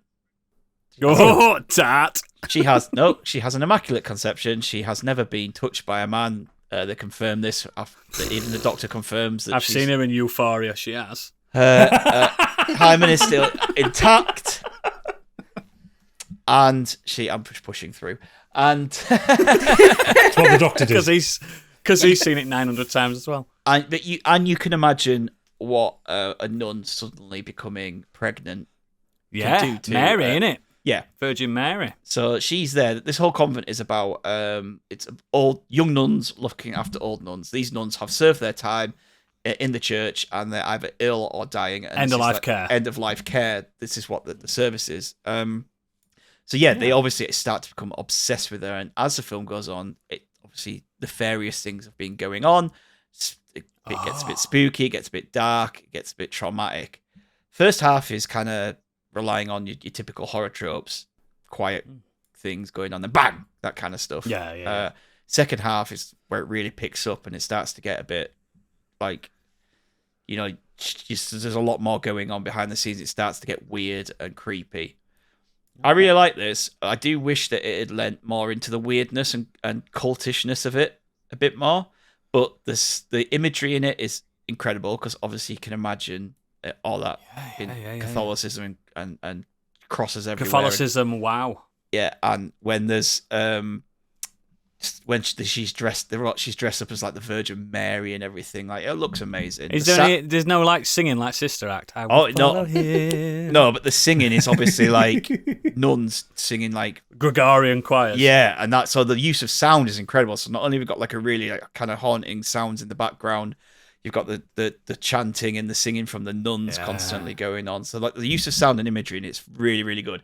Second half, I say, when it picks up, the ending is fucking great. And there's, that scene with Florence Pugh in all the flowers, and it's now become like a meme and a really recognizable moment. There's a moment in this film with her, like she's really good. Like, okay. Yeah, so she's really, really solid in this. Like, it's a really good film for me. I enjoyed it. I just wish it had ramped up on the weirdness a little bit more. It could have. Yeah. And finally, your favourite film of the week? I'm going to go Gadget and Biggie and Fast and Furious mode here. Godzilla x Kong, The New Empire. Oh, I've been waiting for this all week. What a load of shit. I've been getting some shit on TikTok about this because I obviously, like I've said before, I've kind of started doing reviews and talking about He's upset the TikTok. Kong Bros. I've upset the Kong Bros. This is the first kind of really negative. I'm not surprised people do rage bait videos because a lot of engagement. I've never had so much engagement. And like all the other videos I've done where I've praised the film, I thought this is amazing. Talk about this film. He's had his dick out on some and no one's cared. People just do not care. This. But I have had some shit about Godzilla x Kong. Just plenty of people just moaning at me for not liking it. It's fine. I'm allowed to not like films. You're allowed to like a film. If you enjoy it, fine. I didn't. I struggled with it the whole way through. There was a weird amount of people in your comments defending the film. Yeah. Anyone who comes into my comments and starts the sentence with "bro," I'm not interested. Spider-Man, bro. Yeah. I like to how old interact did on they there. say that you were? Some guy said I was pushing 50 talking about a kid's film. And I was never been so insulted in my life. My alternate account worked. I was like, yeah, I'm like older than probably the target audience. But 50? Fuck off, mate. Anyway. What was it like in Vietnam, Stig? Back to the film. This franchise has gone completely Fast and Furious. I know Godzilla versus Kong started to go that way, but it is gone. They're in space now, guys. So it is practically the hollow May as Earth. well be. The hollow Earth may as well be space. Yeah, I watched it on the last one. It was fucking shit. It was terrible. I just struggled from the get-go. I think the CGI is not very good at all. It's weightless. And when I said in my review it doesn't seem real, and people are like, oh, it's a big lizard and big Kong, of course it's not going to be real. That's not what I mean by real. I mean, they don't look like they should be there. Like, they don't... I've seen... The backdrops are all great. Kong looks pretty great, and Godzilla looks great. Everything else around, there's one point where Kong's like eating this thing that he's caught, and I'm looking at it going, that doesn't look real. That meat on the floor next to him doesn't look like it should be there. That's what I mean when I say not real. I've seen a clip from the trailer when kind of baby Kong jumps up into the screen, and it's supposed to be the big reveal. There's a baby Kong. Yeah, and he looks like a video game character. Like, he doesn't look like he fits in the world. That's what I mean. That's what I mean when I say real. When I say it doesn't look real, it's not about it trying to be realistic in terms of these aren't realistic creatures. I mean, Kong is based on a gorilla, so he kind of can be realistic looking. But it just gets it's so stupid. It's so bogged down in its own mythology. There's all this other Western Godzilla and they don't understand that creature at all, do they? And this is my problem. People are like, oh, no one goes to see it because they're human characters. And I know I can't compare some with Godzilla -1 because they're treating Godzilla Shin Godzilla. Those films treat Godzilla in a completely different manner, and they show Reverence, innit? the human side and the bureaucracy of what goes on behind a Godzilla attack. I'm so bored of let's just throw everything at each other in places like Cairo and Rome and Rio de Janeiro. Let's destroy all these monuments because it looks cool. They better not have got Christ the Redeemer, not on Easter. let's just pick up this building and throw it at people. And I'm not like going, there's people inside there, and I know that's not the point of this. Kong's murdered millions. Yeah, the other Kong's enemy, the other big monkey in this, just throws another big monkey. Oh, there's it. Yeah, he just throws a building at Kong, and Kong punches through it. I'm just thinking, oh, that's people. Like, but you don't see any of that, and that's kind of. I know that's not what these films are about. These films are about big smashy monsters smashing into each other. You can do that. Just set it in the Hollow Earth. Just keep it all in the Hollow Earth. The problem is and I'm trying to avoid getting spoilery here. They end up back in the real world because of something going on in the Hollow Earth.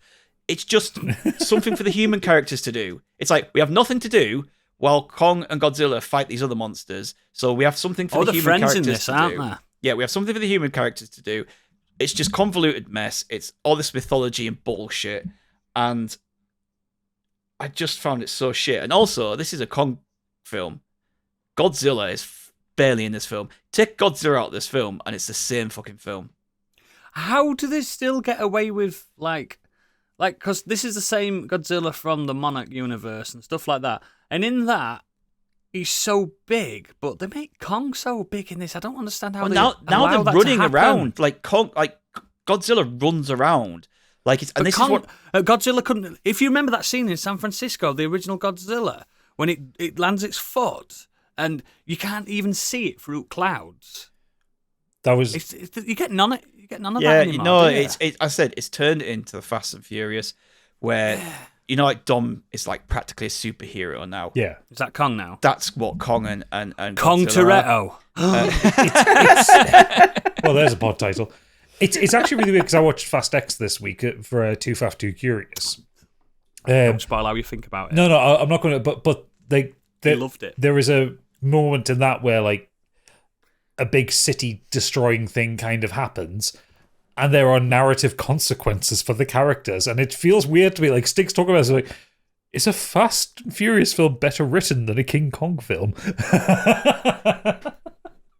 Yeah, so it's just crap. Like, it's just so convoluted, and I just It'll still sell millions, though, won't it? I People hated will go see it. every second of it, and there was a TikTok account I follow does like movie reviews, and he was saying he didn't like it, and people are like, oh, you just don't like fun, you just don't like, you're boring. Like, this film was amazing, it was great. Don't like apes. And it's like what you said about how can it go from that Godzilla to this Godzilla? Like, the transition makes no sense. I don't know how they've done it. Between one film, it's just completely changed that. And I'm going to say it, character. Because Godzilla's a character. They've changed the character. Genuinely would have enjoyed just a completely dialogue-free Kong film. Because Kong feels... you can do that. Kong feels like a character in this because he emotes. And he has facial expressions, and he kind of human-looking eyes. There's and a stuff. lot. You spend a lot of time with Kong away from the humans, and he emotes with his eyes and his face. So you could do that, but you don't. You have all these human characters. You have Rebecca Hall, who is exposition, all exposition. We have to tell the audience what's going on. You have Dan Stevens. He's cringy as fuck.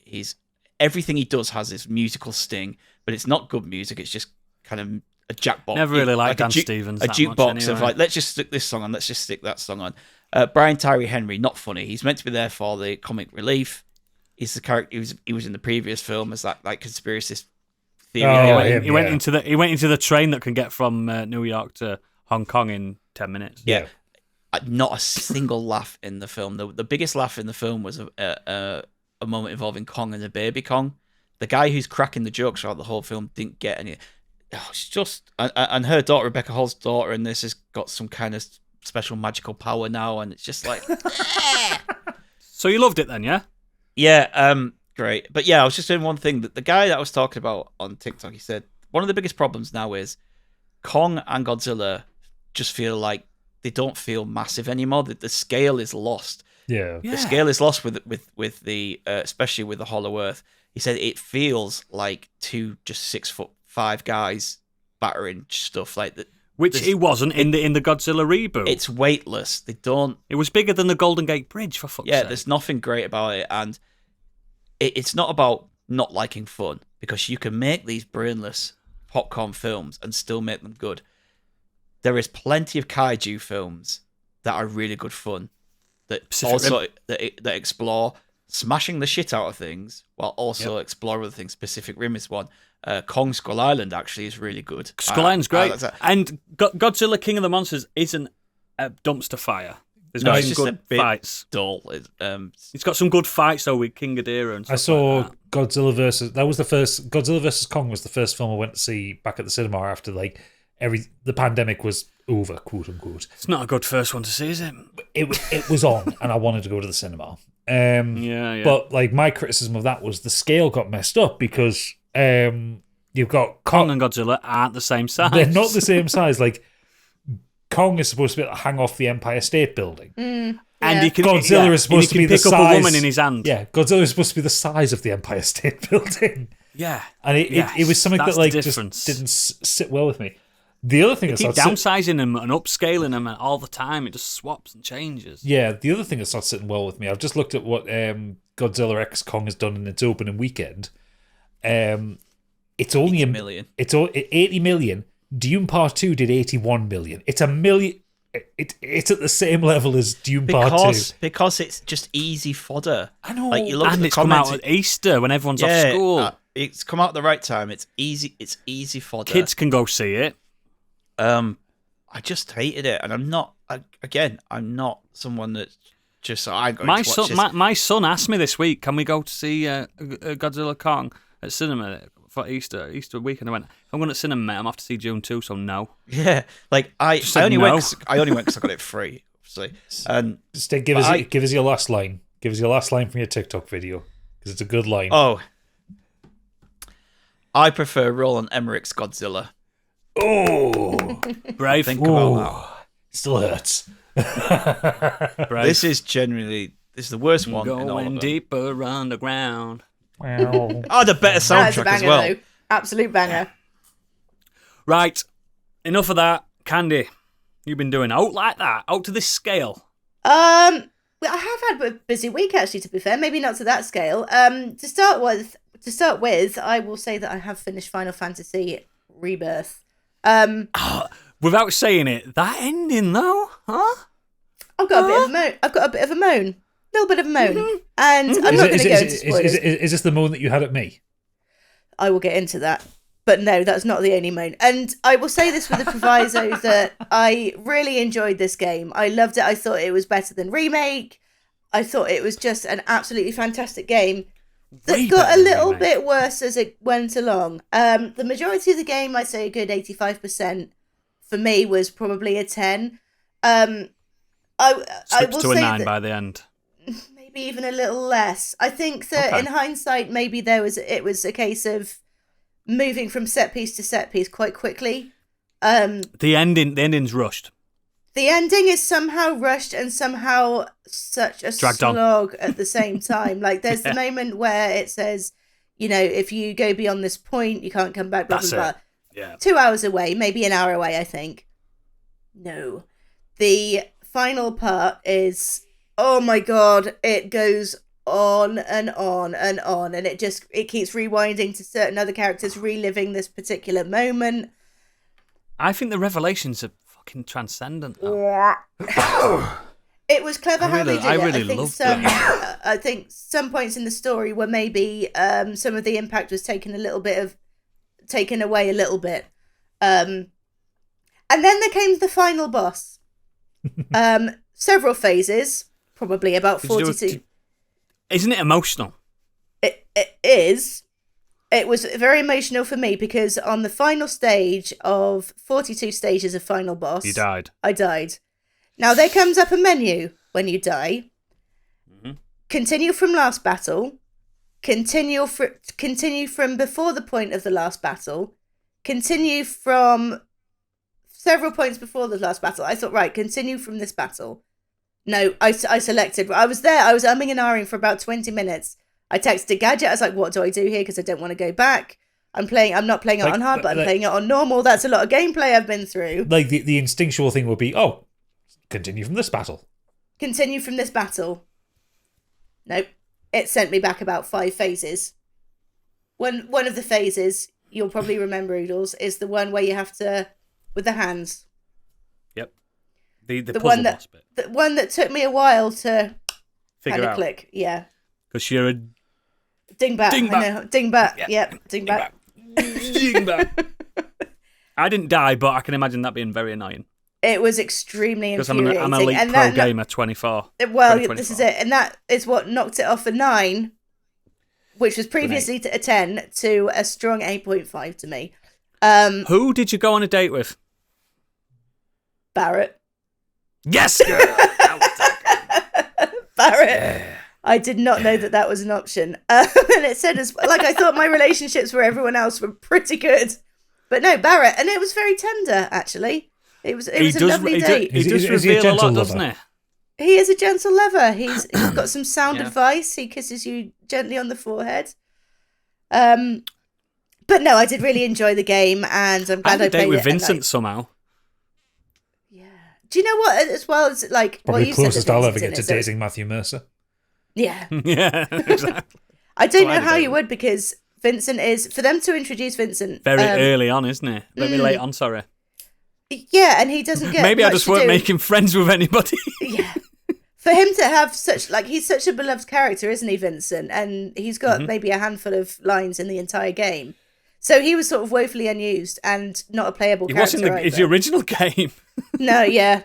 Well, I mean, you could miss him completely as well. And that's He's leads certainly me not on unused to- in Dirge Cerberus, is he, Gadget? Ugh, don't remind me of that game. It's shit. It is a One dirge. character that I do wish that you could miss was Yuffie.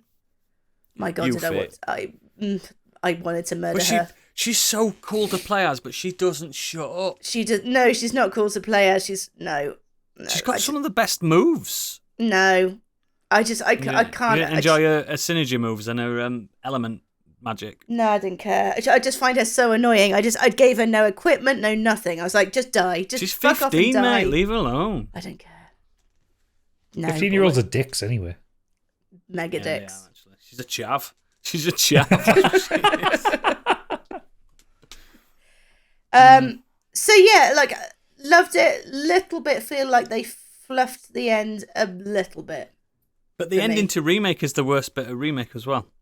Well, yeah, that's just it's when they fucking go build off the that up beat. for us. No, but it's because remember, it's Tetsuya Nomura and Kingdom Hearts. Anyone? The same guy who creates these things. And to be fair, in this, he has been good. You can tell that Did someone's you ever been like, see no. the ending to Kingdom Hearts 2? Yes, I did. But they were like, no, Tetsura, I just wasn't try aware and that stay on Kingdom track a Hearts bit. 2 ever ended. Oh, it ended. It was a Oh, it fucking ended. long, tedious slog. Organization 13. Oh, stop. No, I hate it. Put Sora in the bin. Yeah, but no, I think they have reined him in. They've got the ruler over his knuckles when he starts to go a bit too mad. But they still let him go a little bit mad to the point to its detriment, I think. Yeah, I think the last 10% of both the games where they've gone off the beaten track a little bit. But I understand why. I mean, they need to keep it new and exciting to people that They didn't play have the to make original. up bits as well because there isn't a final boss at that moment in the game.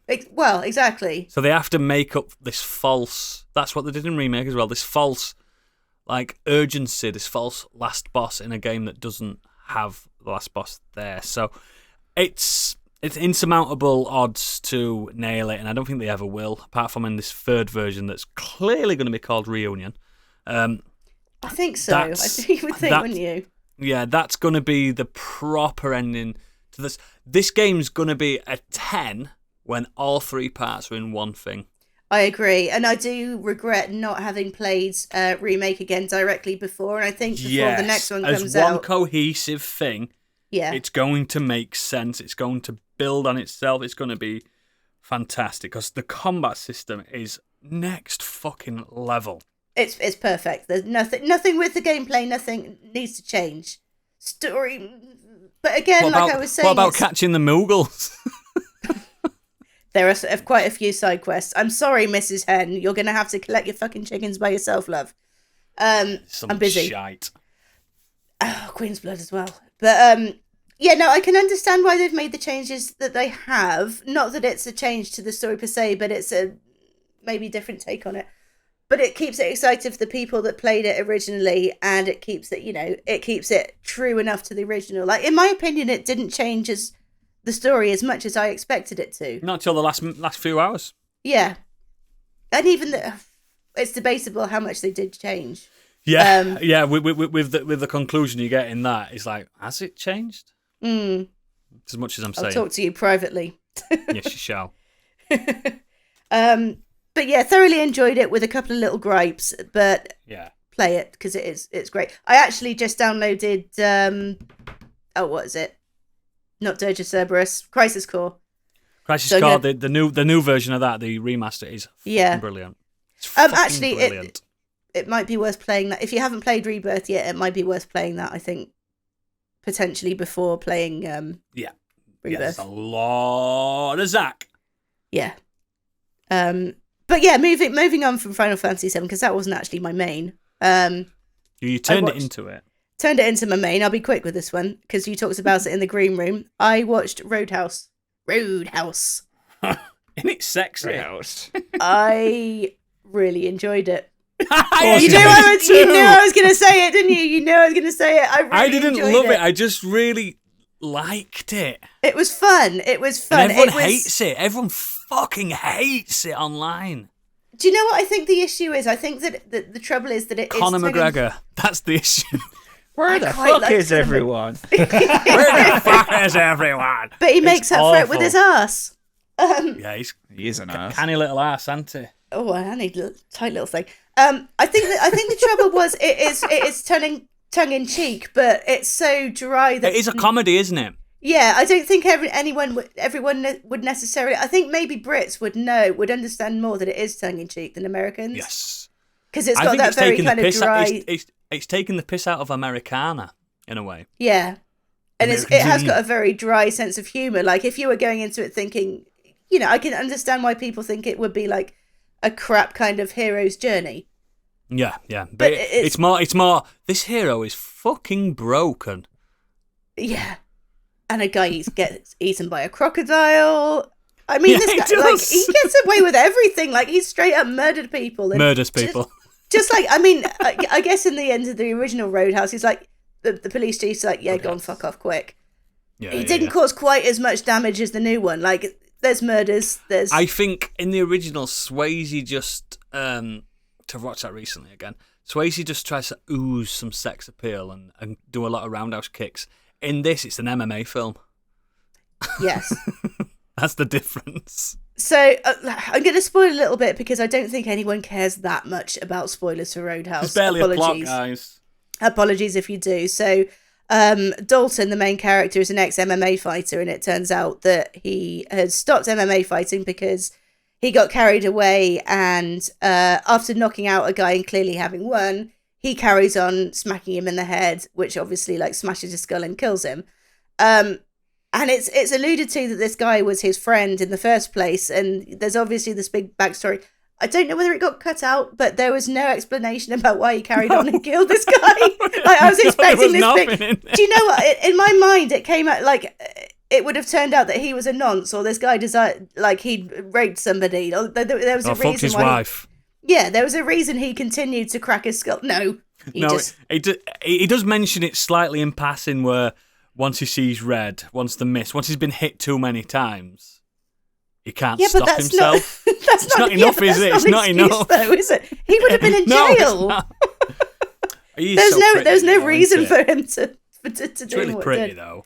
Oh, he's so pretty, and there's just funny moments, and it's just ridiculous. Like if you're going to watch it, don't read too much into the story. You're not supposed to.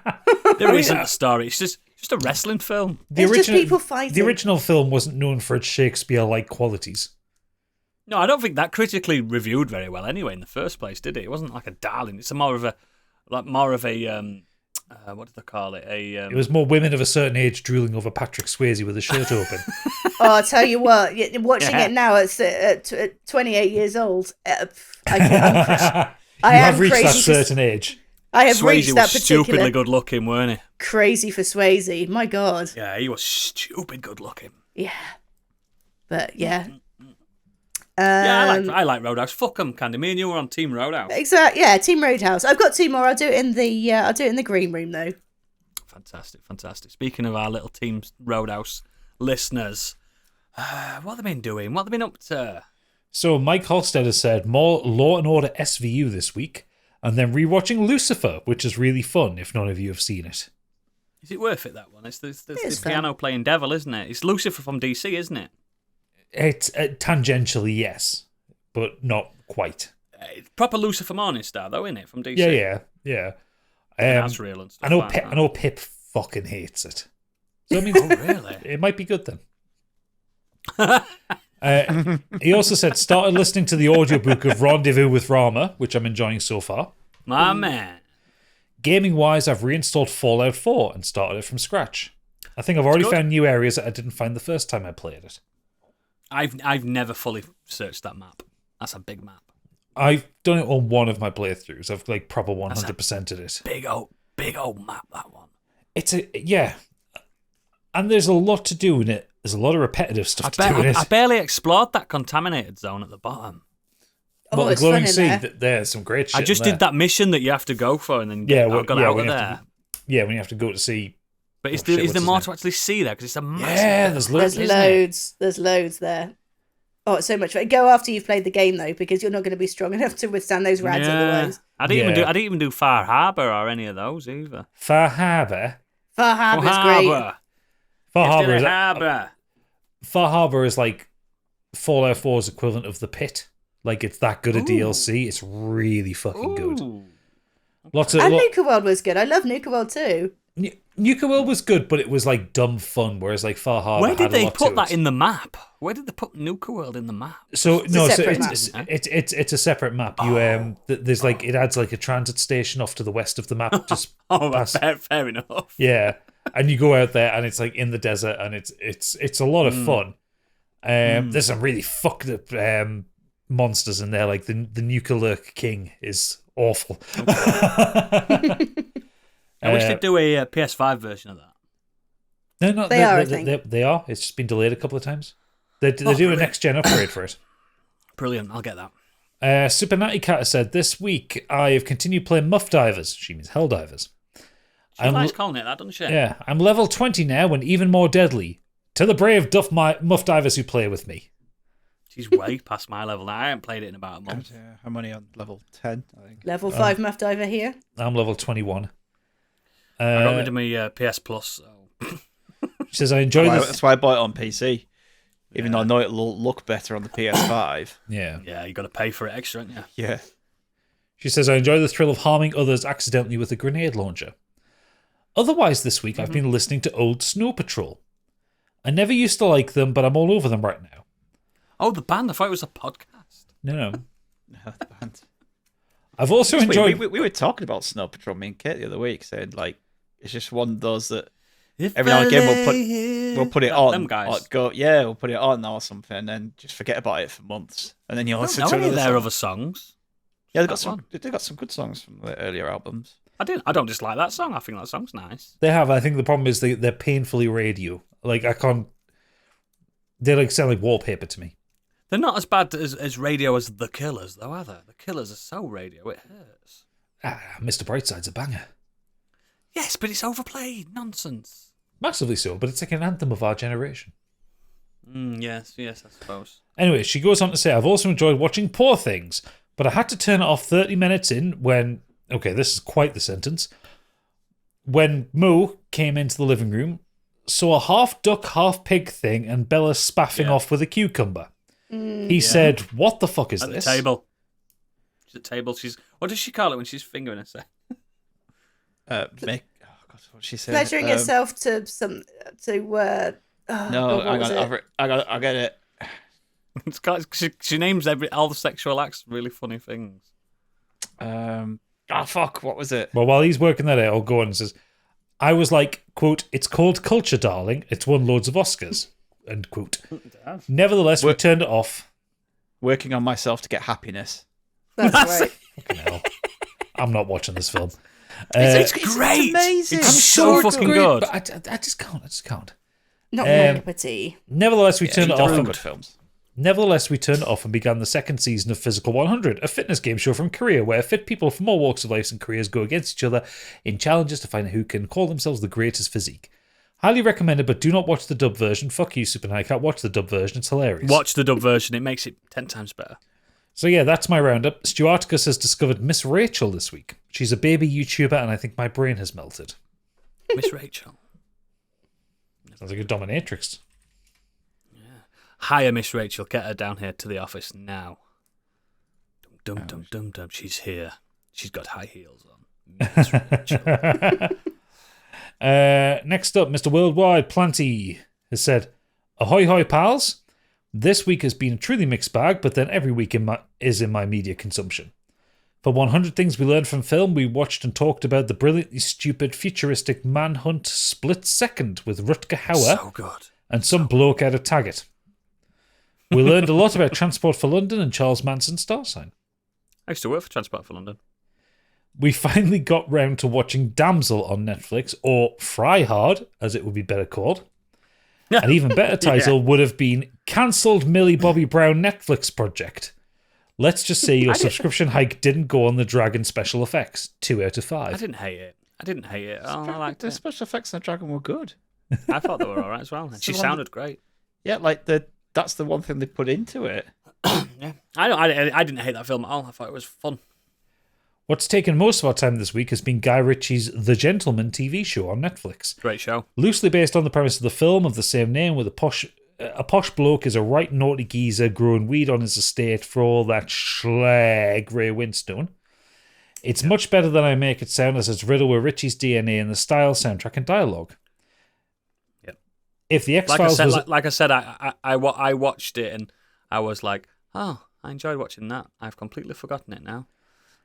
One of those. If the X-Files was Monster of the Week, then this is Cunt of the Week. Each episode has a different burden for them to deal with. 8 episodes, it's fun use of 7 hours of your time. Anyway, gotta go. I'm off clay pigeon shooting with Vinnie Jones. Paul! Is that everyone? Nope. We've got Xenos has said Warframe has had an update this week, so I'll be mostly playing that. Our new Warframe... What? What's got? Warframe. Is that tank one? No, that's War Thunder. No, this is the kind of Destiny-like free MMO shooting game. Oh, the Dark Sector one. Yeah. Yeah. Our new Warframe, Dante, that's in Dante's Inferno, and not featuring Dante from the Devil May Cry series, Dante Alighieri. is a literal wizard who casts spells by writing in his grimoire, including being able to throw owls at people. It's fine, the owls are magic. Are you saying owls or L's as in the letter? Owls. O-W-L-S. Oh, I thought you said elves. No, Elves. Say no the one word knows again. what he's saying. Owls. Can we get subtitles on this podcast? Fucking Hedwig. He's chucking Hedwig, man. Deadwig. Other than that, I've been watching a few of my friends playing Dragon's Dogma 2. I still think the Dragon COVID mechanic is really unpleasant. I don't understand what the benefit of it being there is, but at least the I've just explained. But at least the gameplay as a whole looks good. Not picking this up myself for a while. I'll keep an eye on the sales because I've got other things I want to finish before I start on it. Mm-hmm. And last up, as usual, Best Boy Angry Kurt. 2 things to mention this week. Gaming-wise, I ended up picking up Princess Peach Showtime. It's fun and it's been a perfect game to chill with after a long day. It's not taxing in any sense if you're wanting a challenge. It's a bit like the recent Kirby game, in that Peach gets a new ability for each level in the form of a costume, but it's a side-scroller instead and much easier. The standout thing, though, is that the bosses are surprisingly good and offer a little more challenge, and the animation is really good with some nice set pieces too at the end of levels, even if they're just glorified QuickTime events. Film-wise, I watched a new Netflix film called The Beautiful Game. Unfortunately, this wasn't good. It tells the story of the Homeless World Cup, which is a real tournament that takes place each year and is a 4-a-side, don't know why it's not 5-a-side, football tournament. The film follows the England team's travails at the tournament. There are some nice parts, but the main problem is the main character is an arse, and the other characters make very odd decisions throughout the film, which makes the plot just come across as stupid. One example is how this main character is an arse to them all through the film and even abandons the team for another country near the end of the film. Yet despite that, his England teammates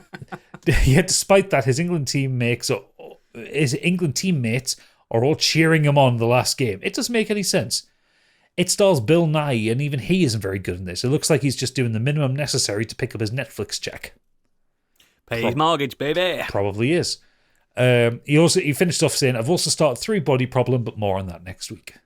So good. I loved it. I mentioned it in the Nexus, didn't I, last time? Yeah, if you didn't get that watched. If you don't know, guys, I watched 3 Body Problem in its entirety. Fucking loved it. Are all the episodes out now? Yeah. Cool. They all dropped it straight away, day one. I thought it was a week-on-week thing. No, it's Fucking Netflix. loved it. Loved it. Cool. Is that everyone? Is that everyone? That's everyone.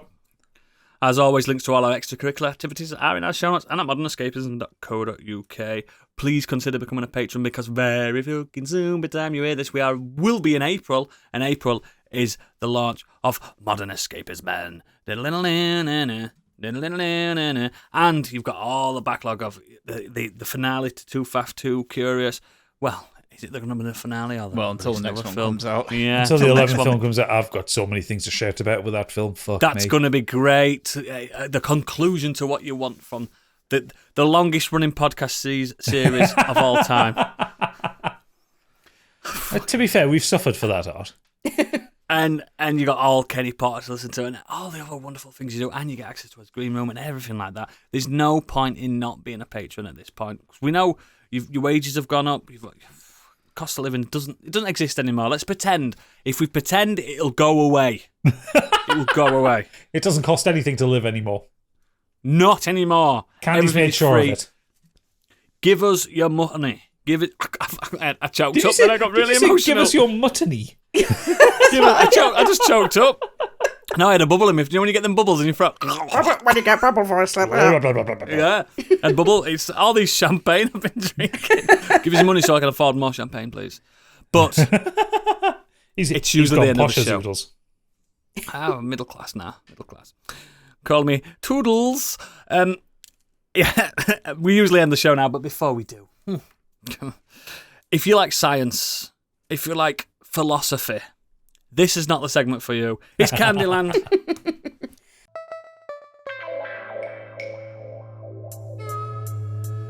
And now, what's up in Candyland?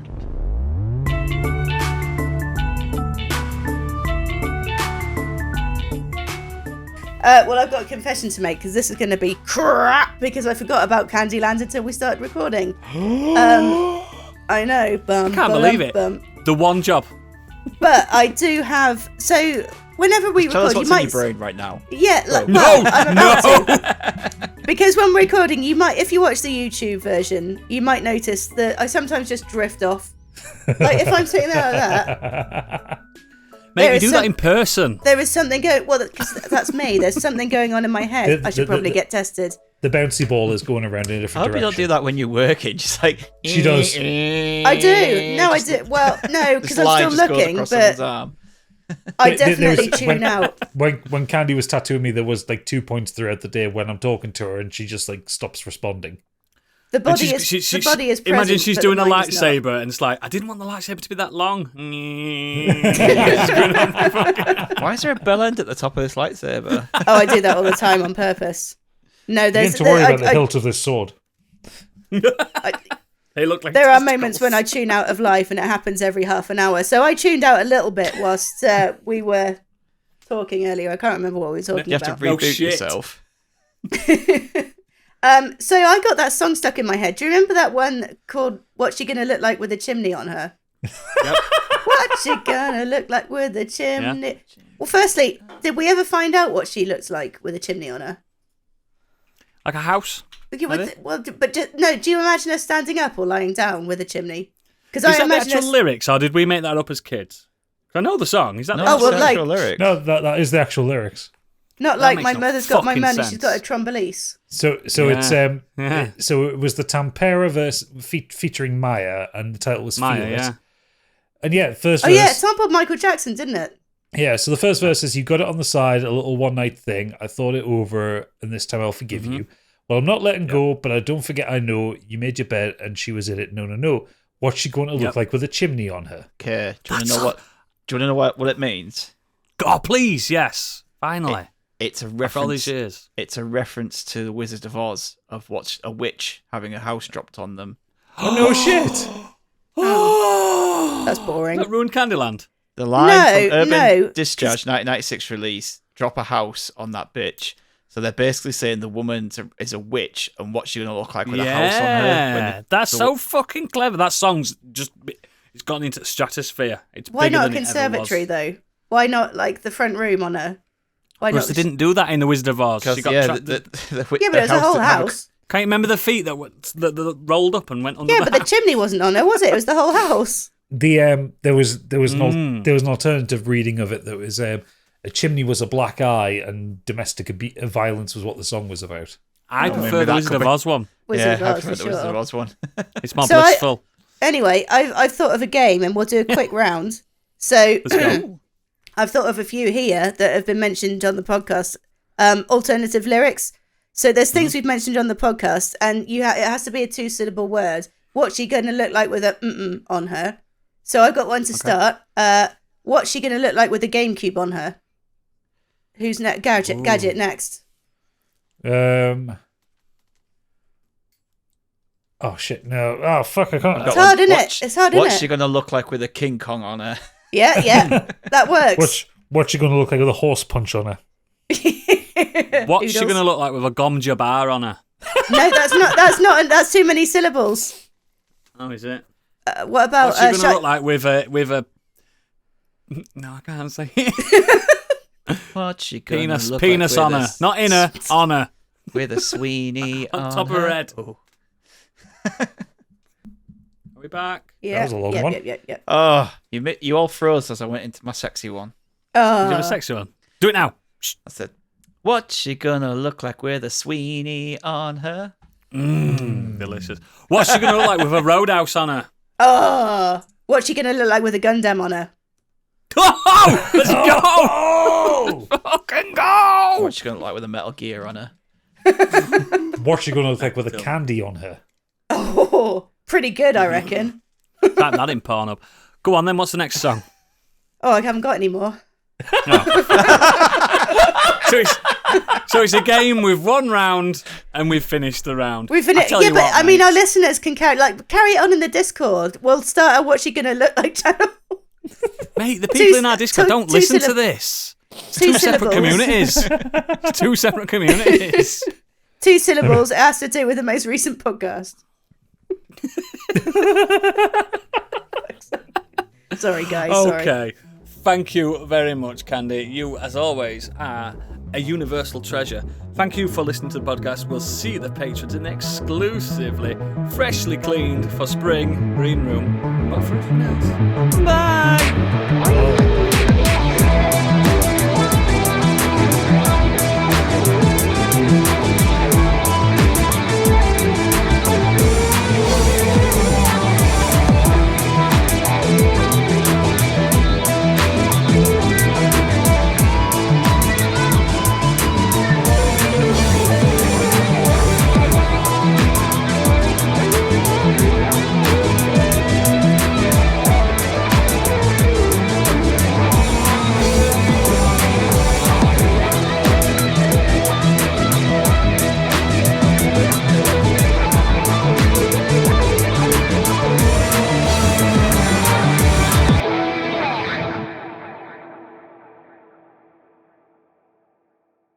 Minute. I know. Do Well, you know yeah, a but that's what a that's the fun shocker of it. fact, and Gadget can put this at the end of the podcast if you like. Do you know when men are pissed and they have a wee outside, like somewhere they're not supposed to? It's the longest piss of their life. The steam coming off it as well. You can't stop, can you, Stig? No, Even if if a you- policeman's behind you. If you have a wee outside and it's like a nice chilly air. It's like And you're you know, drunk. drunk, yeah, and it's chilly, and it's like the don't steam stop. comes off it is incredible. Oh. You can feel it